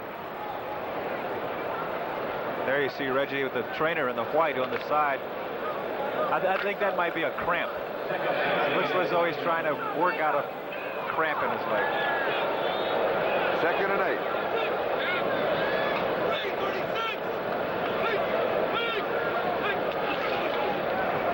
Stutter step right, he comes left, and Hughes is smothered at the 50-yard line. He'll lose 3.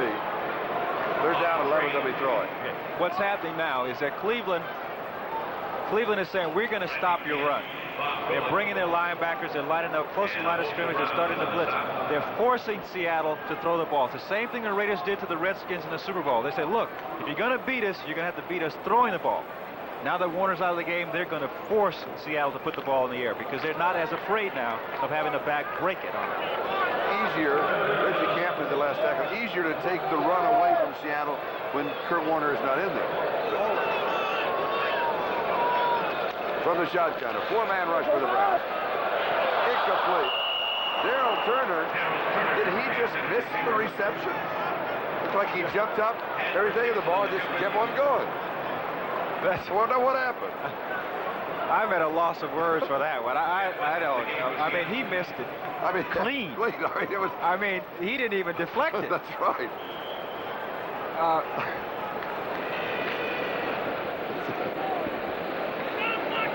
Jeff West will be kicking. Ryan Brennan deep for the return.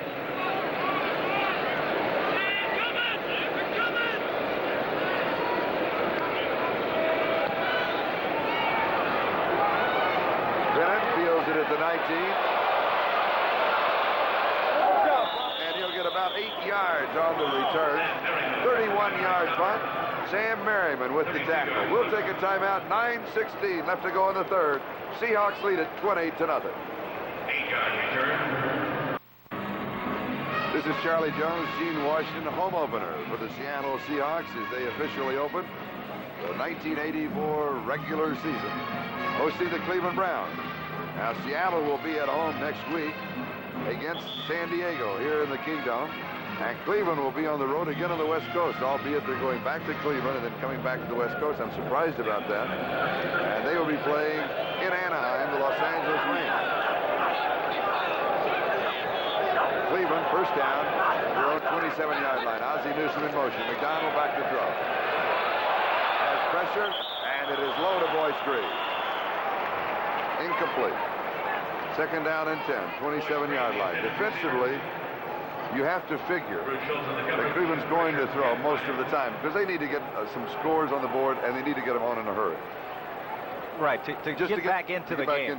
Emotionally as well as the score. The thing that surprises me, though, is that I don't get the feeling that Paul McDonald feels all that comfortable with his receivers. They seem to be just off a little bit, and that's what happens when people are not familiar with one another.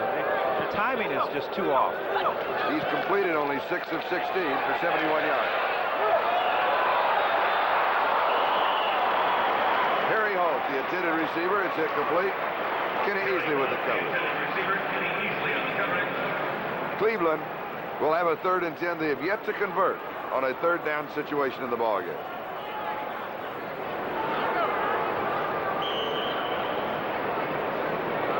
The Browns do not look like a contending team. They don't. They don't look like they were 9-7 last year. They do not look like a 9-7 team. But when they were 9-7, Pruitt was running the ball well. They were establishing themselves with the run, much like what Seattle did earlier, coming off play action. They don't have that going for them now. Seattle with 8 men in the secondary. They rush 3. There's nobody to throw to unless they wear a blue jersey. Interception! Interception! John Harris.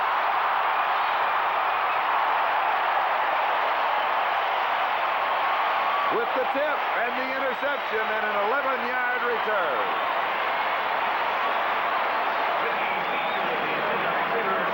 Don Dufek, a fumble recovery. Fred Young, a block punt. Dave Brown, and now John Harris with interceptions. And all kinds of excitement. And it starts with a high throw for McDonald. This ball to feature is too high. Batted up in the air. John Harris is going to get it just before he hits the turf. Comes up with an interception. Another big turnover for Seattle. We'll be back in just a moment. Sam Rutigliano, head coach of the Cleveland Browns. He has to be very dejected at this time. Oh, boy. Seattle is playing. I mean, they're playing like world beaters. As if they expect to win, which is the key. One of the keys. And they want more.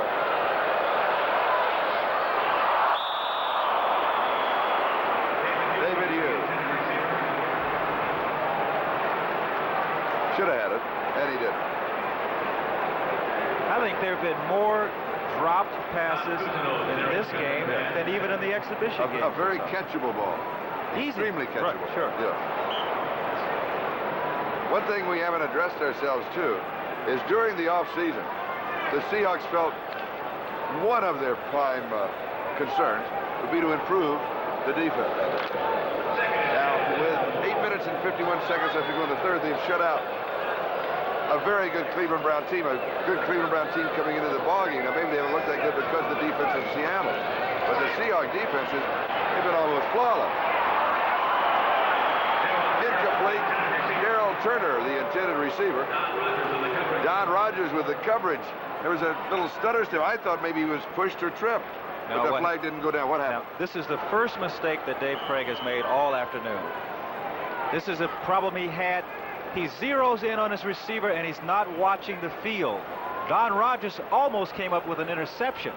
You see the good shape that Rogers is in? Yes. Craig was looking at number 48. He wasn't looking at Rogers. And that's the mistake he made in San Francisco when he had all the interceptions. First mistake he's made today, not being aware of all of the defense and just zeroing in on his receiver.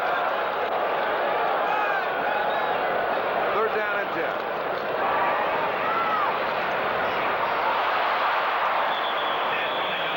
It's complete, but it will be way shy. There's a flag down at the 25-yard line. And the Seattle players are saying it's against Cleveland. They're claiming either a chuck, illegal chuck downfield, or holding. But I had the impression on that play. Here's Jerry McBride. Well, he's going to consult with whoever. Dan Dornick was the receiver on the last play. But it was one of the wide receivers, I think, running down the middle of the field. It's an illegal chuck. Illegal chuck. You only get 5 yards. The defense can only bump you within the first 5 yards. And once you pass that, they can't bump you again. Illegal contact foul. Number 29, defense, automatic first down. That's it. Hanford Dixon, cornerback for Cleveland. He chucked one of the Seattle receivers after they'd gone beyond 5 yards.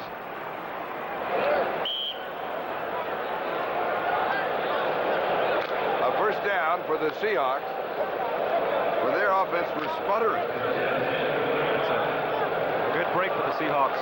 There's an old statement that it's not the number of penalties, it is when they happen. When they happen, and this points that cliche out. Little swing screen to the left side, Dixon. Hanford Dixon, no relation, moves up to make the tackle. Interesting, though, the Cleveland defense playing entirely different now that Kurt Warner's out of the ballgame. Entirely different, much more aggressive. It's little things. Not to take anything away from Zachary Dixon, but Kurt Warner is not likely to be brought down by one man in the open field. So as a defender, what goes through your mind is when you're about to tackle a Kurt Warner, you're one-on-one, you're thinking, he's going to beat me. You become more tentative as a defensive player. But when you have Zachary Dixon there, you're much more positive and you go make the tackle. Second and 10, 35-yard line of Cleveland. A timing pattern to judge, that has a question mark. Well, I think it was a matter of a broken pattern. I don't think that Paul Johns was running the pattern that Dave Craig thought he was going to run. Because Craig throws 3 steps and throws a ball. He's expecting a quick out. Paul Johns is not. When I say quick out, that's a pattern where you run down about 5-6 yards and you just go right out. That's what the quarterback was expecting. And you're looking all the way. Well, after about your 3rd step, you start to look.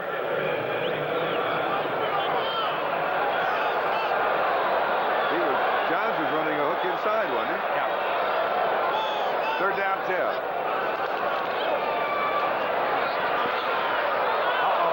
He was hit just as he released the ball. Craig was, the flag down on the far side.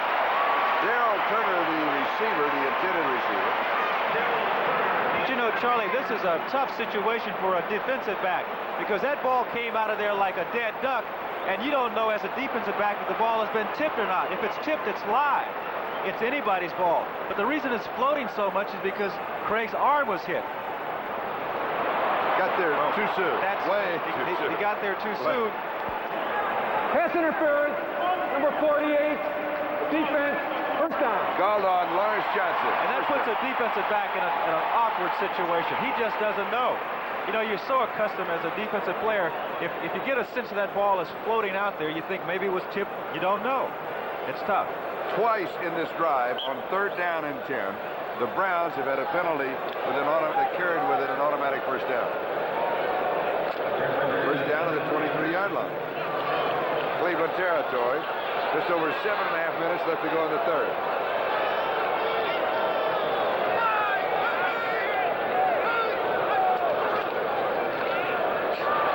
Dixon.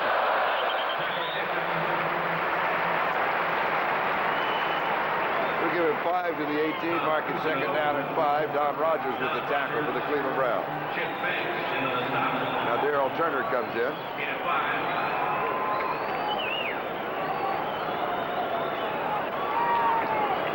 Notice that Seattle is going more this second half with two tight end offense because that is a better formation to run from. And when you have Kurt Warner out of there, you need that additional blocking ability that two tight end offense provides you. Cullen Bryant in motion. Greg stumbles as he steps away from the center. That's the second time that he has stumbled in the ballgame. This is the first time that he went down. Sometimes that happens if a guard or a center steps back a little early and you get your feet tangled. But on AstroTurf, there's always that possibility of just getting your shoes caught in It does. It'll grab. It'll grab. It grabs, yeah, so quickly. Loss of 5, third down and 10. Total tickets for today's ball game, 64,906. Total attendance in-house, 59,540. So we have just over 5,000 no-shows on this Labor Day. Third down and 10.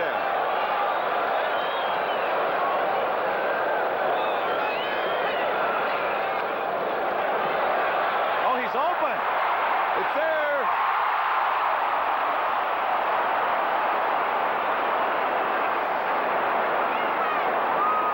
It's going to be lonely for Byron Walker.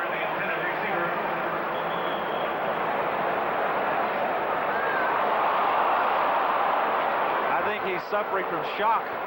He was so wide open. I mean, he has the man beat. He's got 3 steps on him. I'm saying this is 6 points. Oh. How many dropped balls is that today? Right in the hands. Has to be 5? 5 or 6. 5 or 6 in that neighborhood. 41-yard field goal attempt by Norm Johnson.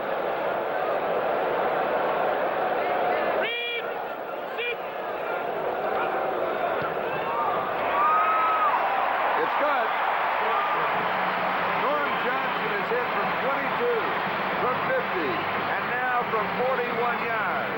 And the Seattle Seahawks are out in front of the Cleveland Browns by a score of 23-0 with 6 minutes and 12 seconds to go in the third. Even though they didn't get the 6 points, they had the touchdown and Byron Walker missed it. That field goal is key because now Cleveland needs 3 touchdowns. They would need 3 touchdowns in order to get back, whereas, 3 touchdowns before would have put them ahead. Now they need 3 touchdowns and another score. So that 3 points is very, very important.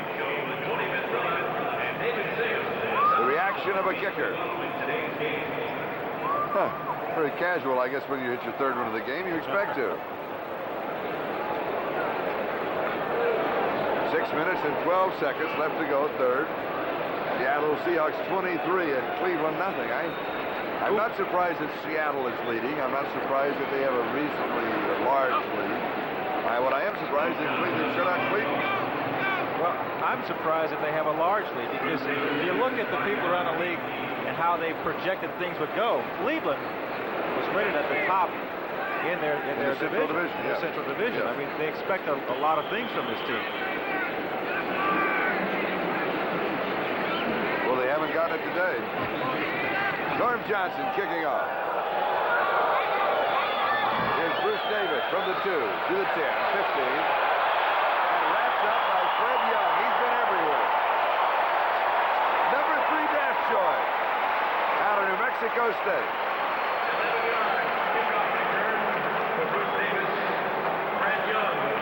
If you ever give a game ball for special team play, Fred Young has earned his first one today.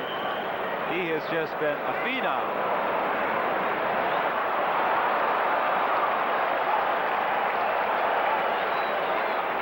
Here's Bruce Davis as he comes back. And look what awaits him. Oh. Now body slam.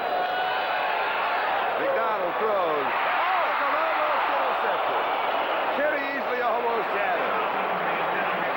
Newsom was looking over one shoulder. The pass was over the other. I'm not sure that Newsom saw it. He may have looked too late. He didn't. What's happening to Cleveland now is that they're falling apart. I mean, they're not on the same page at all. Yeah. Things like this should happen in the first preseason game, not when the regular season is about to start. What happens is that, well, look, Easley almost comes up with it. McDonald should never have thrown this ball, and he threw it sooner than Newsom expected it. As a receiver, when you're running downfield and you start to make a break and you see you're covered, you don't expect the ball to come to you. Try to get open. McDonald's last 11 passes, he's completed only one. Fumble. Seattle has it. Joe Nash.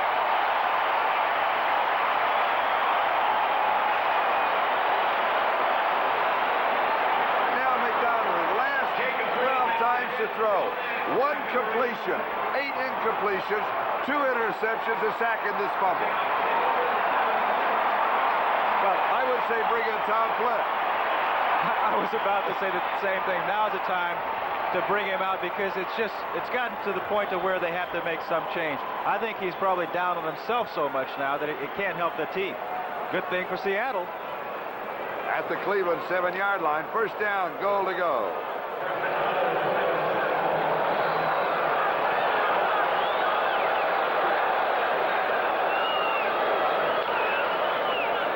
Play action.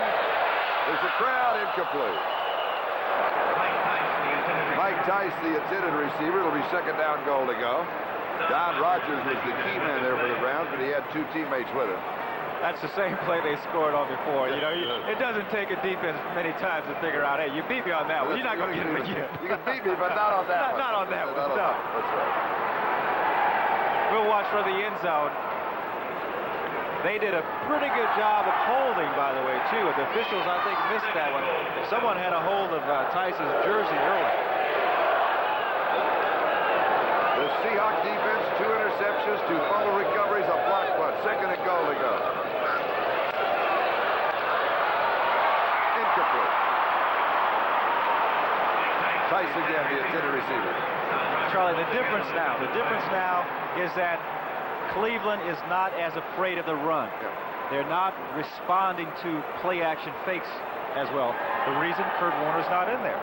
It's a completely different situation now. And in case you joined us late, Kurt Warner injured in the first half. First report was that the knee was to be x-rayed.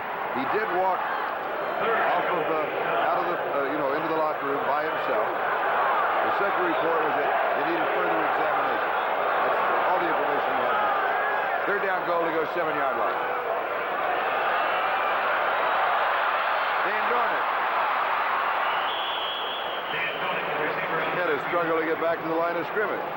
With Chip Banks is out there, there are not many players around who are going to get around Mr. Banks. And Clay Matthews, is that Clay? Yes, 57 is mouthing off. And people wonder why USC had good football teams. Chip Banks, Clay Matthews. Oh, yeah.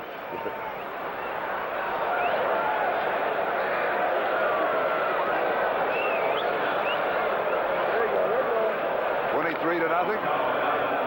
Norm Johnson tried to make 4 out of 4. This run from the 14 and attempted 24 yards.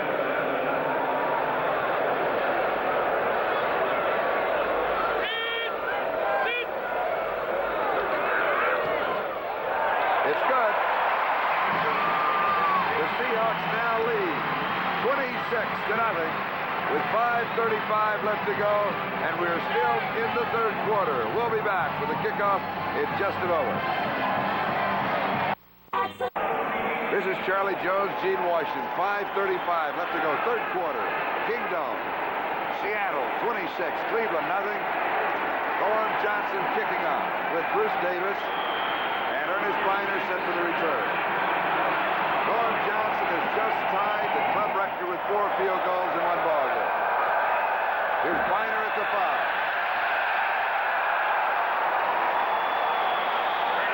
to the 19-yard line. A flag dropped back at the 32-yard line.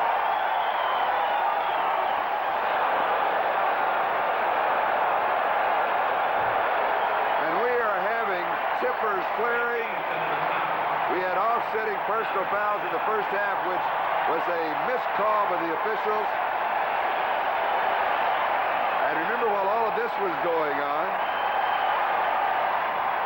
there was a flag dropped back at the 32.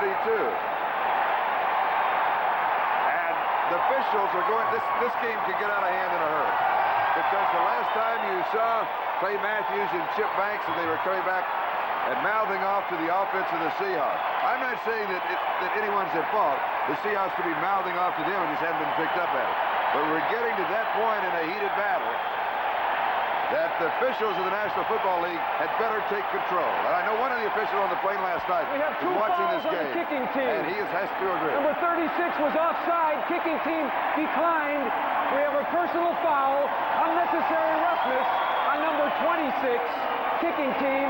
They'll kick off from the 20-yard line. So they are calling unnecessary roughness against the Seahawks. I think he called it against Terry Taylor. Did he say 20 for the kicking team? I thought 20. Did he say 26. 26. There's no. Is there a 26? I'm not sure. They don't have a 26. He made a mistake. Yeah, he did say it was 26. So Jerry McBride really not having that good a ball game. But you're right. If they every time they get in a scuffle, if they're going to call, on both sides. That's right. It doesn't solve anything. Exactly. Because they say, I can get away with it. He's going to hit me back. We do it, and nothing happens.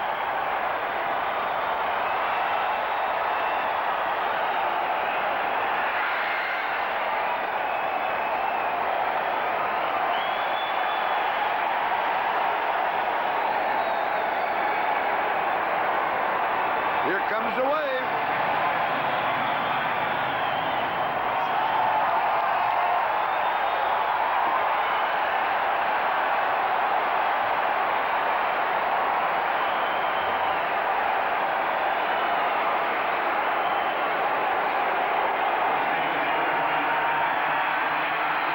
So now everybody kind of settling in and awaiting the next firework.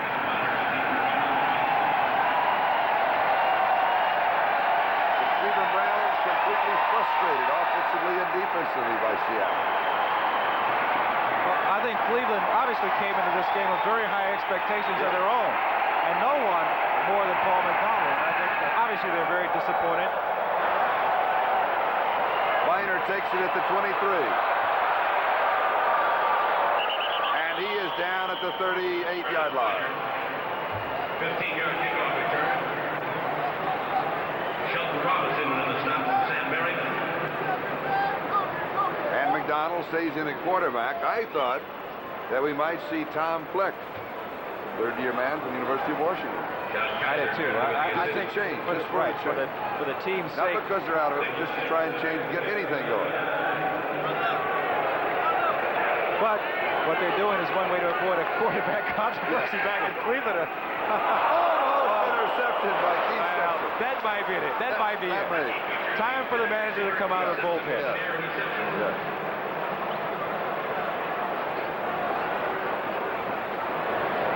Thing that a coach hates more than anything is for press, writers, broadcasters to talk about who's going to be quarterback next week. But there does come a time when you have to make a change for the sake of the other players. Everyone's going to for the sake of this game.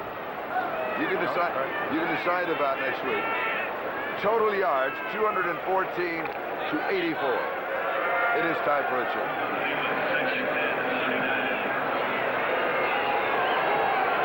Second and 10.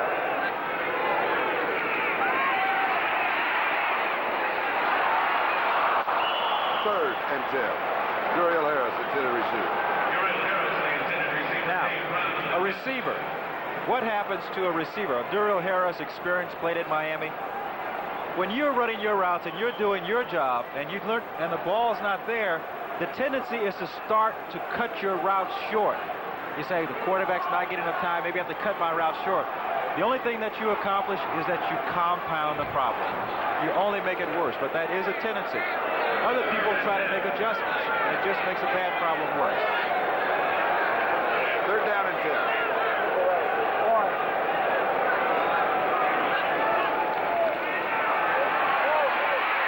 Blitz sack. Mike Fanning got it.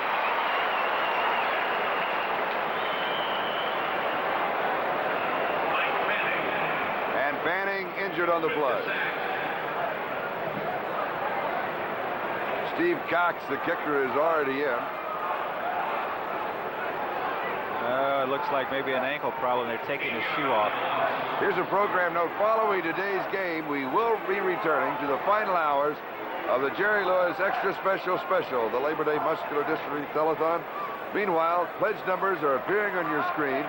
You'll see the number for your area shortly. If you've not already done it, write that number down when it comes by, because it will be coming by again in case you have pencil and paper now. But give if you can. The Labor Day Muscular Dystrophy Telethon. We will be returning to the telethon after the football game. They're taking the tape off of Mike Fanning's ankle. They took the shoe off, cutting the tape off. It obviously is a problem with his ankle. I've never seen more situations where the turf has had such an effect as today. It was interesting because as I was looking down on the field, one of the officials was running off and fell. I've never seen this many incidents. It happened.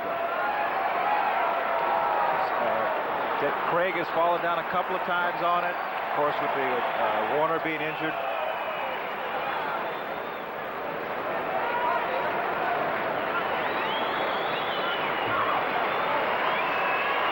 Mike Fanning being helped to the field of play.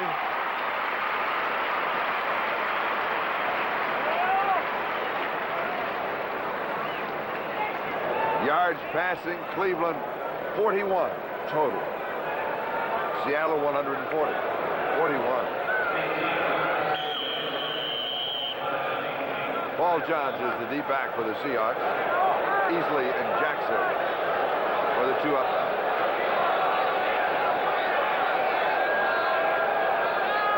A loss of 8 on that last sack, back to the 30-yard line.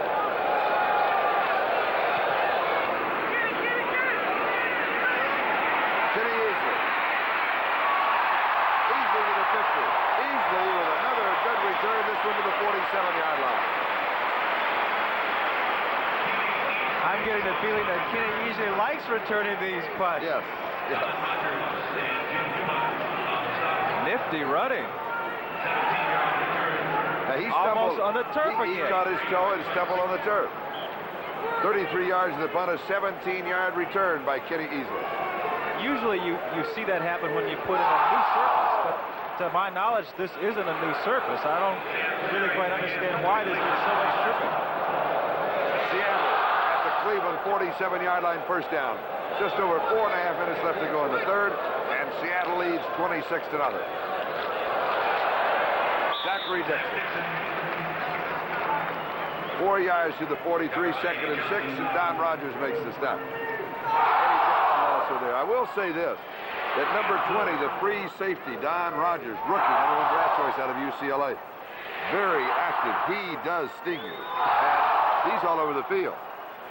Well, Reggie Rucker, who played at Cleveland and who's upstairs doing the telecast back to Cleveland, said that Don Rogers reminds him a lot of Jack Tatum in the way he can intimidate people. And Jack Tatum did intimidate a lot of folks. Second down set. Dixon.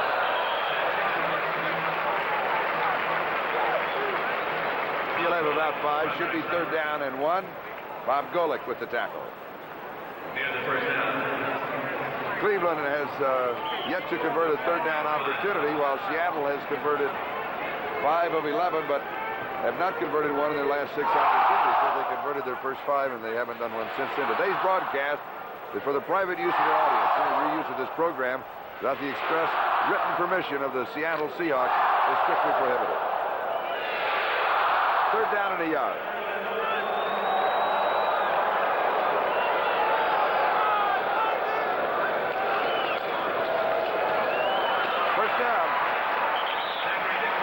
Zachary Dixon got it to the 34. Don Rogers again with a tackle. I don't know if the players have new shoes. I don't know if we have a replay of that or not. But Craig almost fell again. Coming out, a simple handoff, he stumbled again. It's a weird watch. Let's see.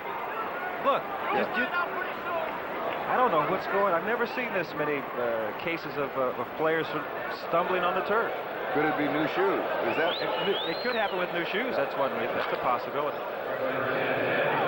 Quarterback comparison. There is no comparison today. First down, Seattle. Zachary Dixon, 7 carries, 22 yards. Craig going deep, one-on-one. It's there. Daryl Turner, his first. NFL touchdown.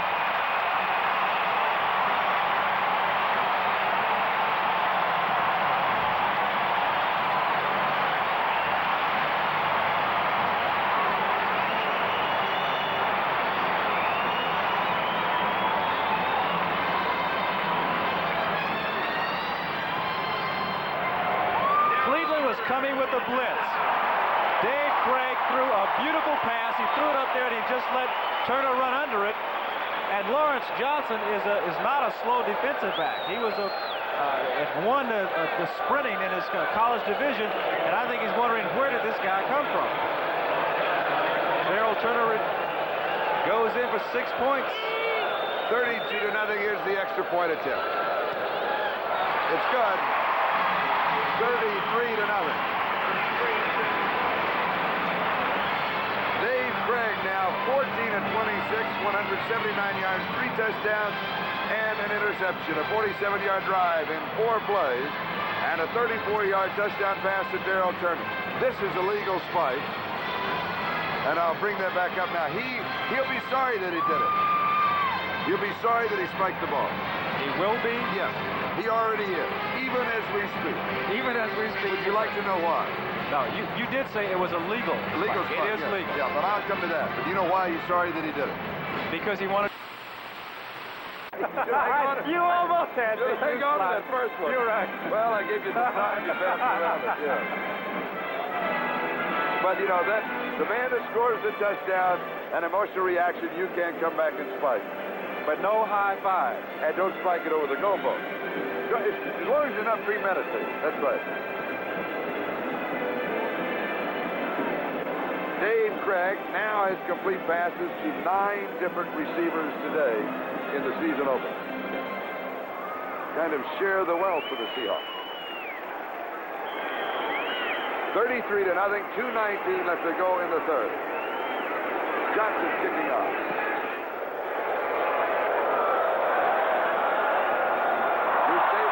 Picked it up on the back. And ejected the 10-yard line.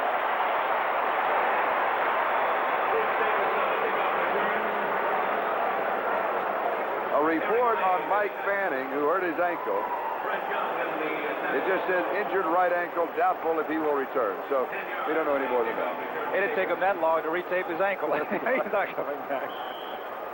Y'all once had a coach that said, if you ever get a team down, don't let them up. That's right. Don't start to take it easy. Don't relax.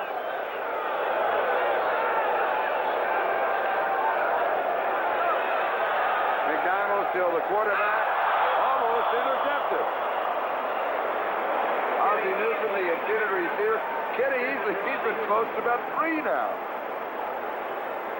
He's had 2 excellent punt returns and close to 3 interceptions. It'll be second down and 10. I still don't understand. I just don't understand what's going on with this Cleveland passing offense. McDonald is throwing passes that he should never have thrown. And I don't know what Sam Rutigliano is saying. Let him stay in there and just work his way out of this. I don't know what's going on. I mean, it's bad getting worse.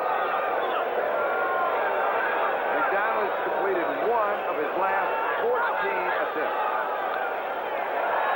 Now he's a left-hander. Has to turn around.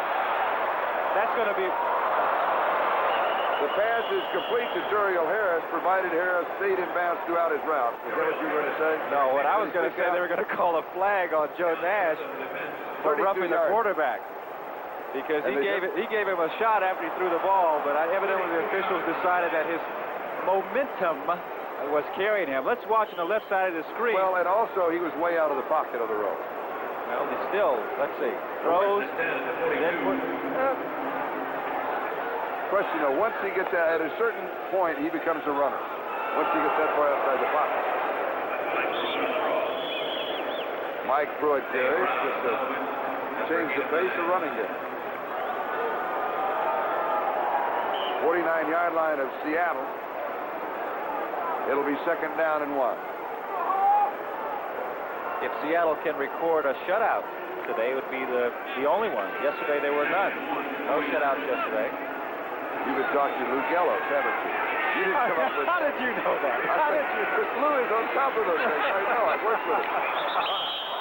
Jacob Green with a running start. That'll be a 1st down. Well, since you mentioned it, Lou has also informed me that the biggest margin of victory yesterday was San Diego over Minnesota. What was that margin? 42-13. And what a good team San Diego is. Number 79. 29 points. 1st down. However many points is San Diego is red hot. Oh, yeah. They are red hot. We'll be here next Sunday. But they have a problem.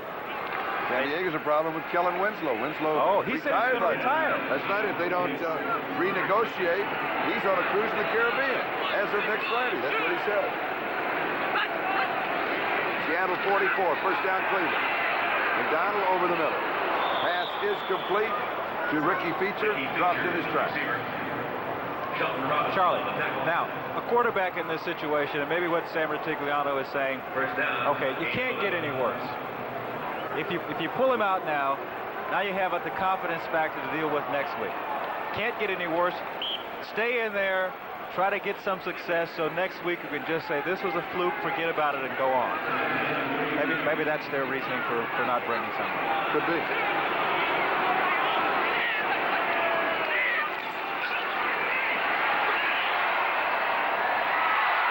Picked off.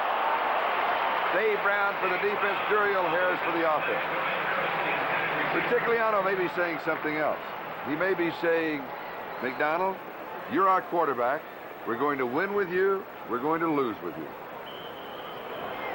And everybody better understand it, because that's the way it's going to be. Yeah. It could be. I don't know. And everybody. I think that's a key word. Everybody. Your offensive lineman, your defensive back, everybody. Your special teams, your backup quarterback, everybody. This is the way it is. That's right. That's a good point. Now, figure it out, because we got 15 more games to go after this one. That's a good point. 2nd and 10. 33-yard line of Seattle. 8 seconds left to go in the 3rd. Here comes a blitz. And he got it.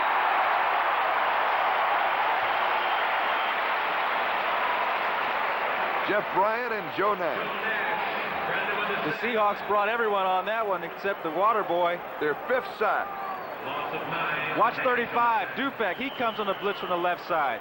Terry Jackson coming from the left side just goes by. Forces McDonald up in the middle, and that's when everybody else grabs a hold. And with that play, the 3rd quarter comes to a close. After 3, it's Seattle 33, Cleveland nothing.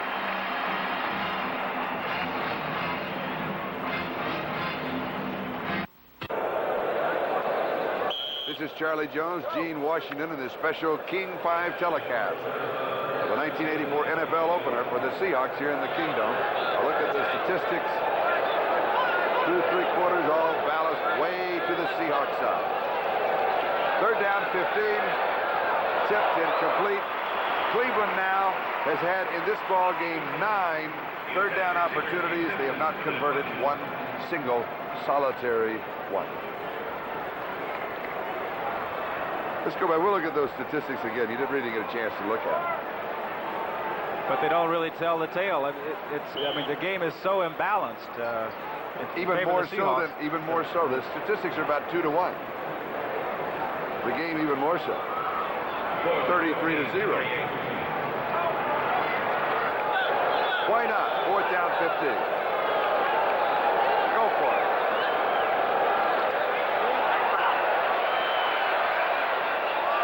Incomplete. Dave Brown knocked it away. Now, can tell you as a former receiver what plays like that do for your passing game. What do they do for your passing game? The receivers go back to the quarterback. I feel like a straight man. What do they do? How? The receivers go back to the quarterback and they say, look, I mean, sure, we're down, we're trailing, but don't put me in situations where I'm likely to get hurt. Yeah. If you're having a bad game, I mean, I'm sorry. Go deep, go fly, go long, where I've got a shot at it. I've got a chance at it, and don't pull me in over the middle.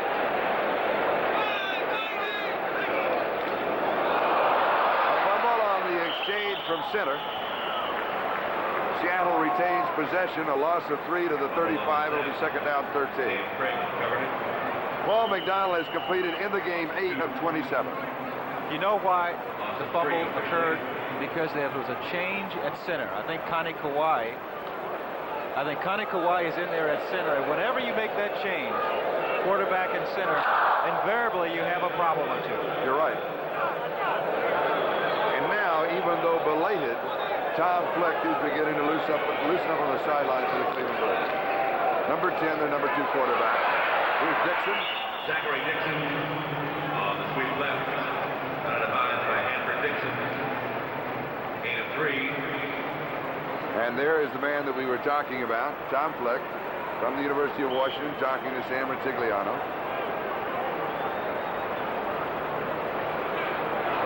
It'll be third down and 10. At the 38-yard line, following that gain of 3. Zachary Dixon. In this situation, you want the clock to run down. Don't run out of bounds. That's right. You do your team a disservice by running out of bounds. You're not going to pick up any more yards. Stay in bounds.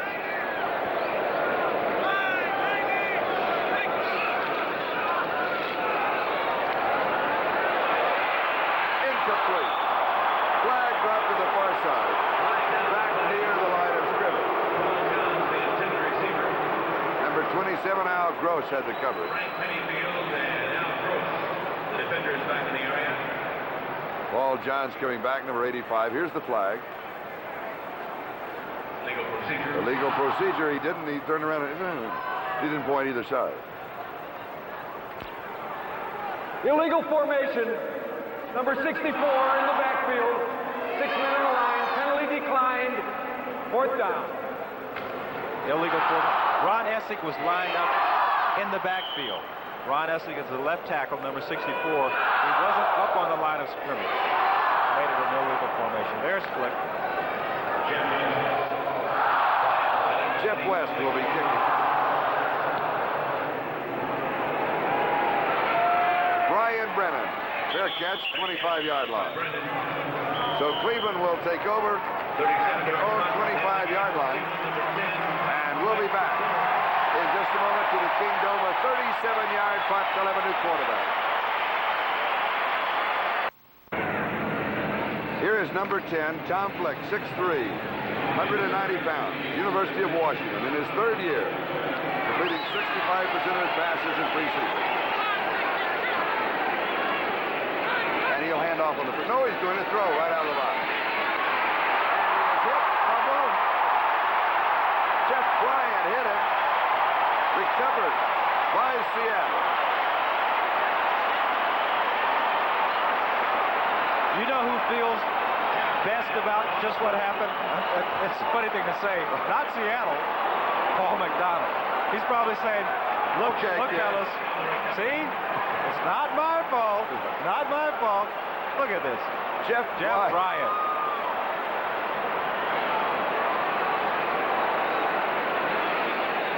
That is the 6th sack for the Seahawks.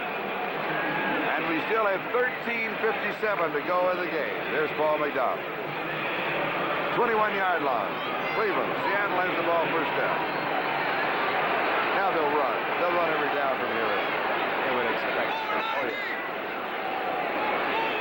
That was an audible. He changed the play. Zachary Dixon and Reggie Camp makes the tackle. Reggie Camp, number 96 out of the University of California. Boy, he blew it. Second down, 17. it's sort of an unwritten rule. The coaches, they don't like to rub it in. You know, I mean, why rub it in? But the defense knows you're going to run the ball, so now those defensive players can just sort of tee off. It makes it tough on those offensive linemen when everybody knows what you're going to do. But again, why rub it in? You're a 33-point lead. Another factor, though, another factor. Right after this play. Here's why he's throwing. Pass is complete. Flag comes down. Metzelaar is the receiver, and he's brought down by Eddie Johnson. No, it's Mike Tice. Eddie Johnson on the tackle. There is, when you get to the playoffs, one of the tiebreakers, as for a wild card, whatever it might be, is point differential. And your total points, as they begin to add up over the season, fall into one of the tie-breaking categories, although be it not maybe the first, the second, or the third. But it has been known to happen as it goes down. Pass interference, number 86, offense, second down again. Offensive pass interference on Mike Tice. He runs into the defender. Oh, there it is. Oh, he put his head down and just plowed into Eddie Johnson. And the onus is on the offensive player to try to avoid a defensive player when he's running a pass route. Mike Tice pretended he was an offensive guard. He looked like Reggie McKenzie coming out on that pass play. Second and 27.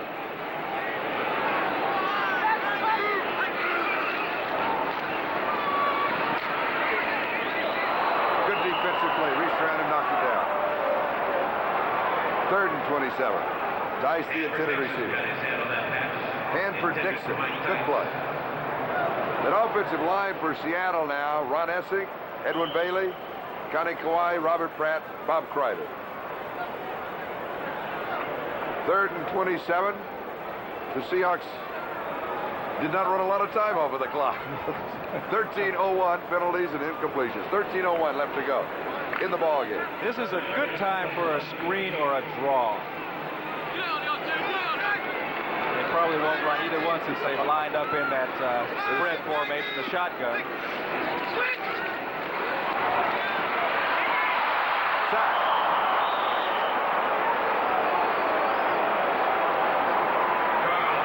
Carl Hairston.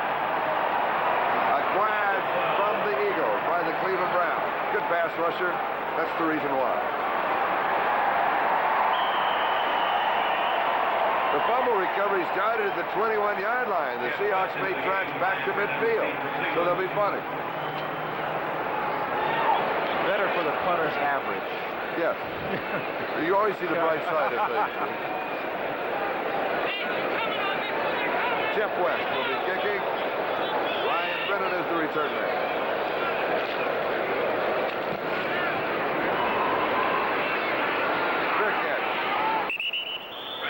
At the 17-yard line. 34 yards on the punt, 12 minutes, 24 seconds left in the opener. The Seahawks lead it 33-0.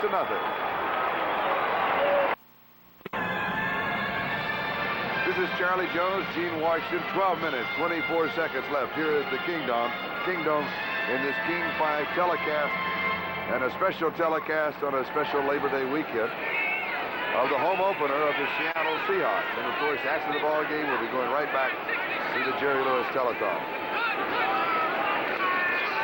Tom Fleck. Pass is complete. Du Bois Green.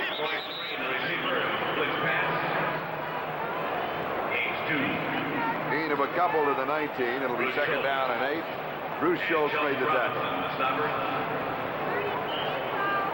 And Boyce Green comes up limping, and Schultz goes out on a substitution change. Johnny Davis, known as a blocker from Alabama, there he is.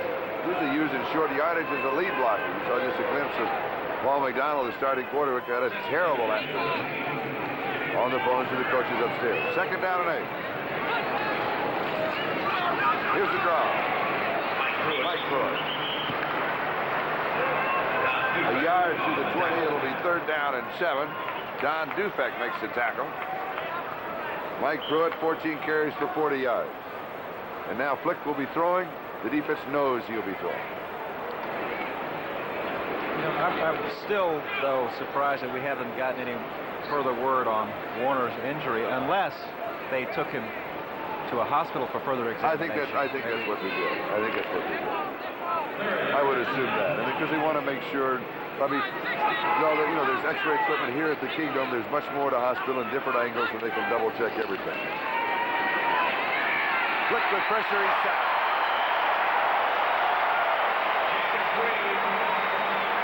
Jacob Green got him. 7 sacks for the Seahawks.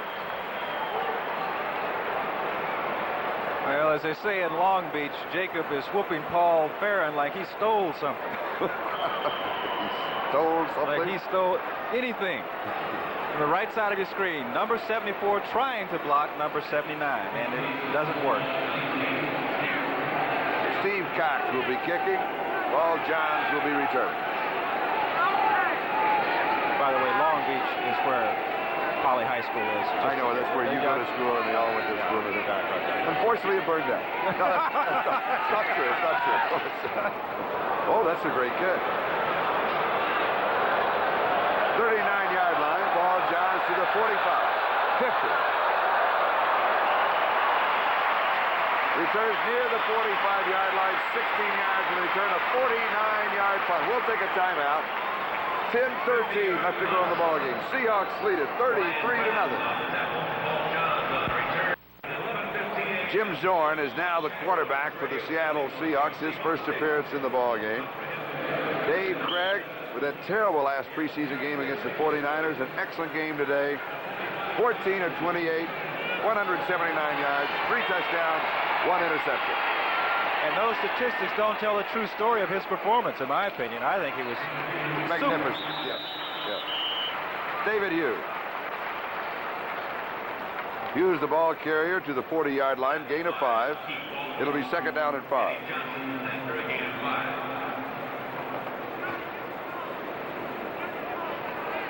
Eddie Johnson, inside linebacker. Cleveland holding, it's like his wrist. Either his wrist or indigestion. 2nd down, 5. I have a question for you after this play. David Hughes. Just mark it for no gain. 3rd down and 5. Now this is what can happen. You played over your most spectacular career in games in when you have been on both sides. You've been ahead in with a large margin. You've been behind. It's happened to everybody. From a player's standpoint, what is the effect at this point with just over 9 minutes to go, winning and losing? Is it to get the game over with? Oh, yes. Oh, no question about it. I mean, it's not realistic to think that you're going to pull a game out when you're behind 33-0. So really, you just want to just get it over with, get it behind you. You know you're going to go in the locker room. You know the coach is going to just shoo you out. Oh, Jimmy! Flags were down. He fumbled the ball when he went down. They said, no, he was down. Cleveland will not get the touchdown. The fumble cannot be caused by hitting the ground.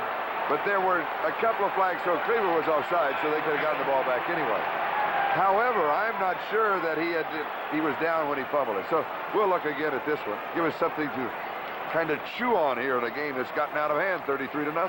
There's the offside indication against Cleveland. Offside, Cleveland on flag. So the only question remaining, was it a fumble or not a fumble? They talked about that rule at the meeting, and they said if any part of your body... Except your feet or hands. Okay, I think his knee is down. No. His knee... Can we back it up and just look at that part of it? It's such a close... If his knee was down before the ball went loose... Now watch here. Now what? Okay, watch his what? Well, you know. Could go either way. Yeah. Okay. And of course, the officials there don't have the benefit of the replay. And we only had to look at it twice and we're not sure. We looked at it twice and it's a toss-up, right? The offside penalty will take the ball to the 33-yard line. It was 3rd and 5. 5-yard penalty. Now they declined it. Did he pick up the first down? He had it. Okay. Thank you, Lou. Well, Lou Gallows here directing traffic, signaling, helping you. One thing, the question you just asked me about how players respond in situations like this, the one mistake you don't want to make as a player on the field is not to let up. Yeah. Because that's when you can get injured, when you start to relax and let up. Flag is down, David Hughes.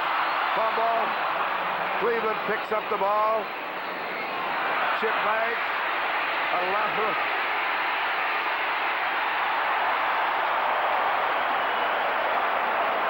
Is that Hanford Dixon that ended up with it? Yes. Yes. Now remember, there's a flag back in the 36.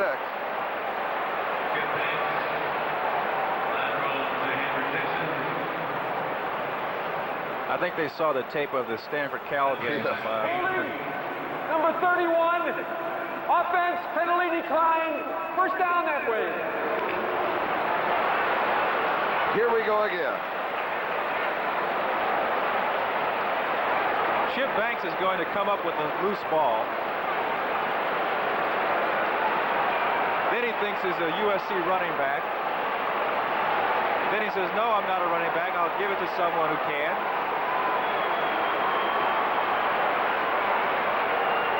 And that's Hanford Dixon, and he doesn't do much better than Chip. The bottom line is Cleveland has the ball at their own 2-yard line. And we have 8 minutes and 17 seconds to go in the ball game. Seattle leads it 33-0.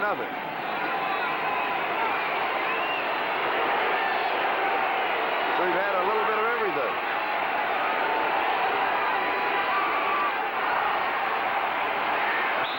Mike Pruitt. 3 yards to the 5. It'll be second down and 7. The Seattle defense, though, they're hitting like this game is tied up. I mean, you talk about swarm tackling. Woo!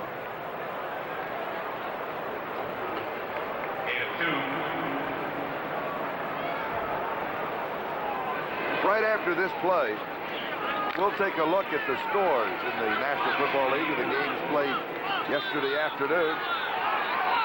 In a strong opening for the AFC West. A very weak opening for the AFC Central. Mike Pruitt. And he's stacked up at the line of scrimmage. It'll be third down and 7.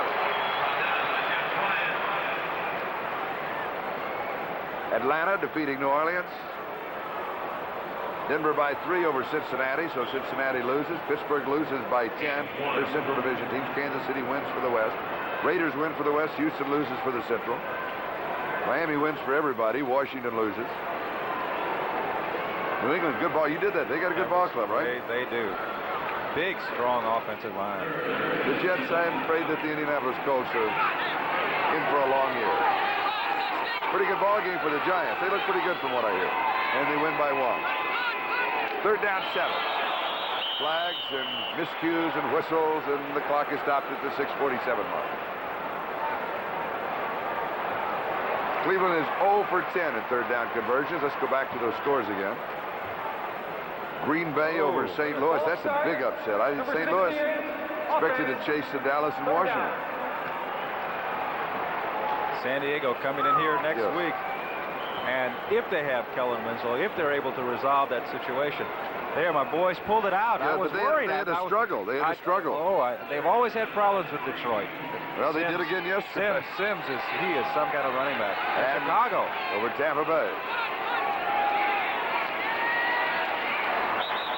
Boyce Green, the ball carrier. Boyce Green, the ball carrier. Great game. Bill Cleveland still has not converted a third down opportunity in the ball game. Steve Cox is in the punt. Fourth down, and Steve Cox is in to kick it away. And 4 on the last play. Paul Johns is set for the return.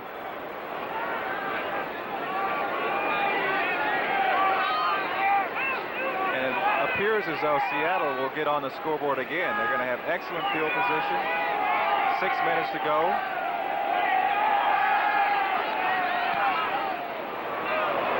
Good kick. Fielded at the 45-yard line.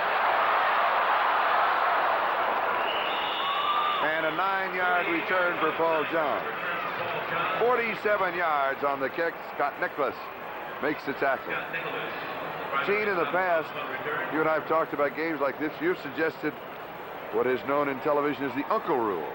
And when a team gets out in front 33-0, the other surrender, says uncle, and everybody goes home. I think so. I think the officials should be able to go to each coach and say, you know, do you say uncle? Do you give? Do you say uncle? Yeah, okay. Let's instill the uncle rule. I'm sure there are a lot of players who would volunteer to. And I bet there's a few coaches too.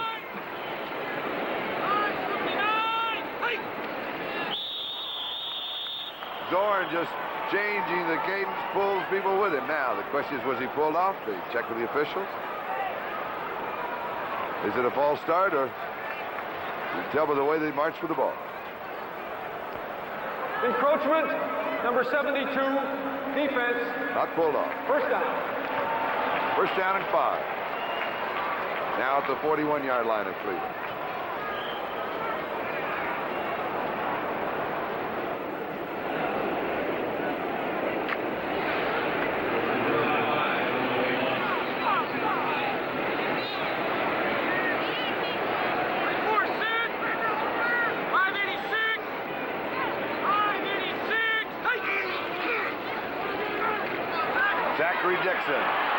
The first down.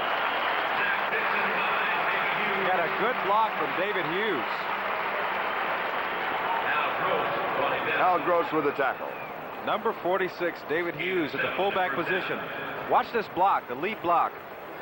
Does a good job. There it is. Al Gross, defensive back, strong safety. David Hughes takes him out. Dixon, 10 carries for 25 yards. First down at the Cleveland 34-yard line. 489! 489! Zachary Dixon. Just checking the book here to see what the largest winning margin the Seahawks gave, and 39-0 against Buffalo. 1977. About one more than got it.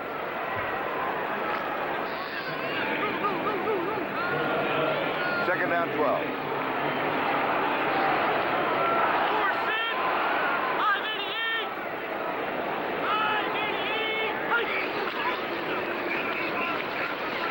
Dixon again. 31-yard line, gain of 5. It'll be third down and about 7. That largest winning margin by the score of that ball game was 56-17 against Buffalo. 39-point margin. But one thing we can be sure of here, I think anyway, is that Seattle is not going to kick a field goal. No. So in this situation, though, third down and 7, they will be throwing. Even though you're winning 33-0, you can't stop playing football.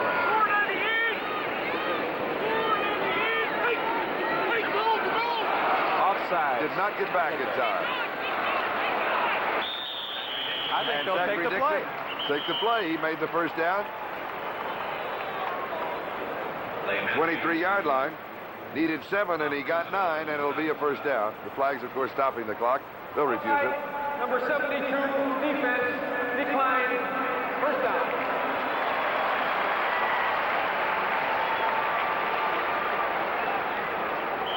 Some opening day in the NFL. Good football games, some surprises. And until this morning, no shutouts in the opening weekend. And there's still one to go tonight. Dallas and the Rams.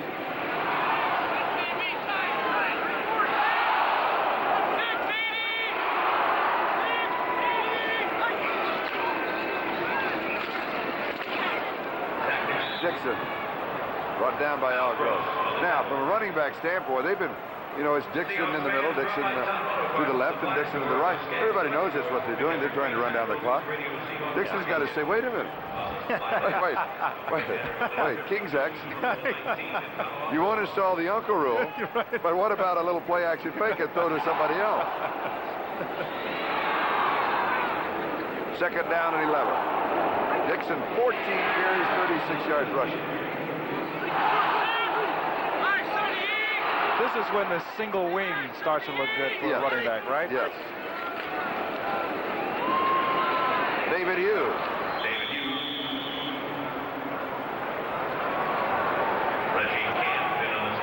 A couple of yards on the play. It'll be 3rd down and 9. Reggie Camp with the tackle.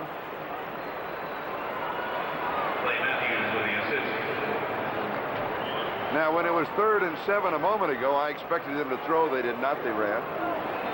Now it is 3rd down and 9. Clock moving. 2.5 minutes left to go in the game.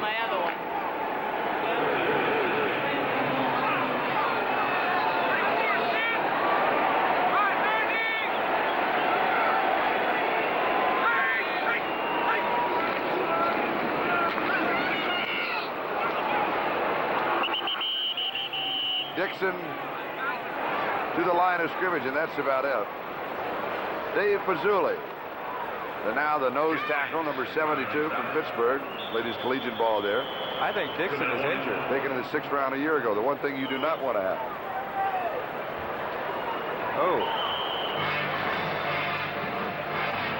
2-minute warning is given to both benches.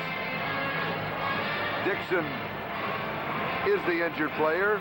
And as they work on him, we'll go away, but we'll be back in just a moment. 2 minutes to go, and the Seahawks lead the opener 33-0.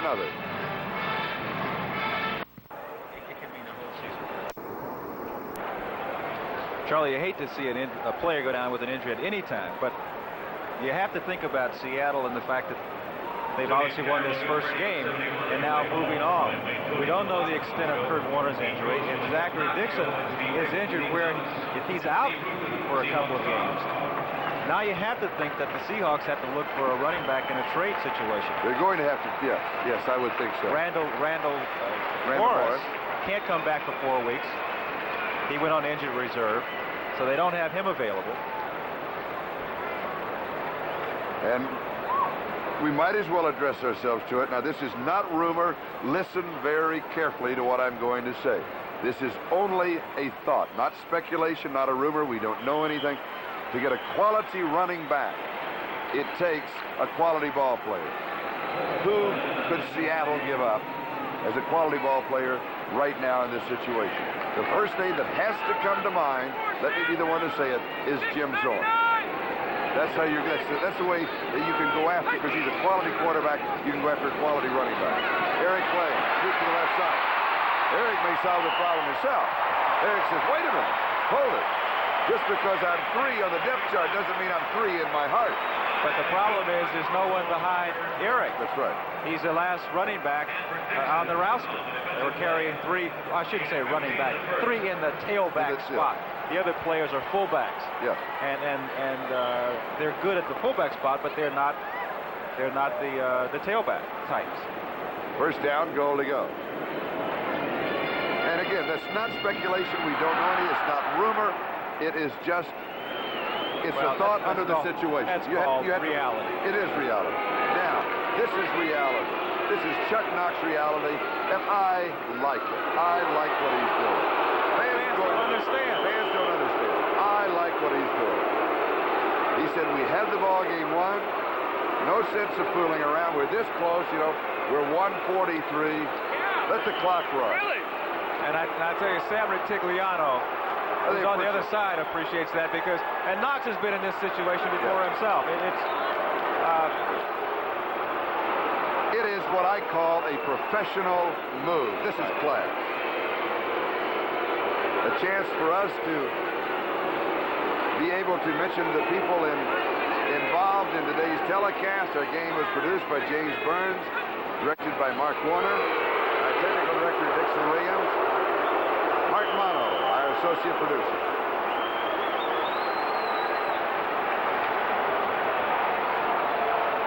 And so many people, as you see the names come up and the time remaining, involved in this special King 5 telecast for the Seahawk fans. They finally did it. They were 0-8 in opening games, and the record now moved to 1-8, although be it a very costly one physically. Kurt Warner injured in the first half. They took him to the hospital. Further tests, we do not know anything in addition to that statement. This is a third down, 29 seconds down the ball here, and that's it. Now only the clock has to run out. So a very impressive opener for the Seattle Seahawks. But now they have injury problems that they will face. As you said, Gene, I think that's the key word, and that word is reality. Because the problem here is, if, let's say that Kurt Warner has a slight injury, and let's say maybe is out for a couple of weeks. A couple of weeks can change your momentum so much. But again, we want to emphasize the fact that we're just thinking out loud here. We don't know anything. But if you think in terms of we want to maintain momentum, they played so well today, then you need a running back who can provide that spark for you. And a lot remains, they have to find out just where he is health-wise, and they'll find that out sometime later tonight. We'll be back in just a moment. This is Charlie Jones. Gene Washington along with Lou Gellos will be getting down to Lou, and an update on Kurt Warner in just one moment. 33-0 Seattle. Very impressive, and even more so because we have a tendency to go with the 33 points. Let's talk for a moment. The shutout. The defense of the Seattle Seahawks, the only shutout in this first weekend in the National Football League. And going in when we did the preseason ball games, first thing we talked about was the defense and how they wanted to improve. In particular, the defensive backfield, much maligned last year because they had given up so many yards, so many TDs. But we made the point early in the preseason that it wasn't because Seattle doesn't have the defensive backs. They needed pressure on the quarterback from the defensive line. I think they started to develop that. The defensive unit certainly played. You can't play any better than they played today, no points. But I think you're going to see this effort continue throughout the year. You have to remember that last year, Tom Catlin put in a new defense. So they came into training camp this year with a defense they already understood. So they didn't have to learn something new. They just took off, and I think it's showing. Very impressive opener for the Seattle Seahawks as they win at 33-0. Let's go down to Lou Gellos. Lou? Charlie, Gene, as in all cases, sometimes there's bad news to report, and I'm afraid we have some of that now. The information we get from the sidelines and the information that we pass on to you during the course of a game comes from a spotter that is from the locker room down here on the field. That is the same person that has fed us the information throughout this entire ball game. And the report I get from him is that Kurt Warner was indeed taken to a hospital to be examined, and he will be operated on tomorrow. We have been told by the same person that means he could be out anywhere from 6 to 12 weeks. And with the running back situation the way it is for the Seattle Seahawks, what with Zachary Dixon going down, and obviously we do not know the seriousness of his injury, or even if he is injured at all, maybe perhaps he was just shaken up and taken off the field. But either way, that means the running back situation is definitely a little bit bleak. On the positive side, though, the Seattle Seahawks did win the ball game. They won 33-0. That's the largest margin of victory for any team in the NFL this opening weekend. But the team with the second largest winning margin was the San Diego Chargers, and they will be here next week at 1 o'clock. You can see the game right here on Channel 5. Well, I've had the pleasure of working with Charlie Jones and Gene Washington. We certainly appreciate their work throughout the preseason and in this, the first game. And who knows, as the NBC schedule continues, we might see them back here in the Kingdome or perhaps on one of the Seattle Seahawks road games as well. Pleasure working with them. Thank you for being with us. And the telethon follows right after this. Goodbye, everybody.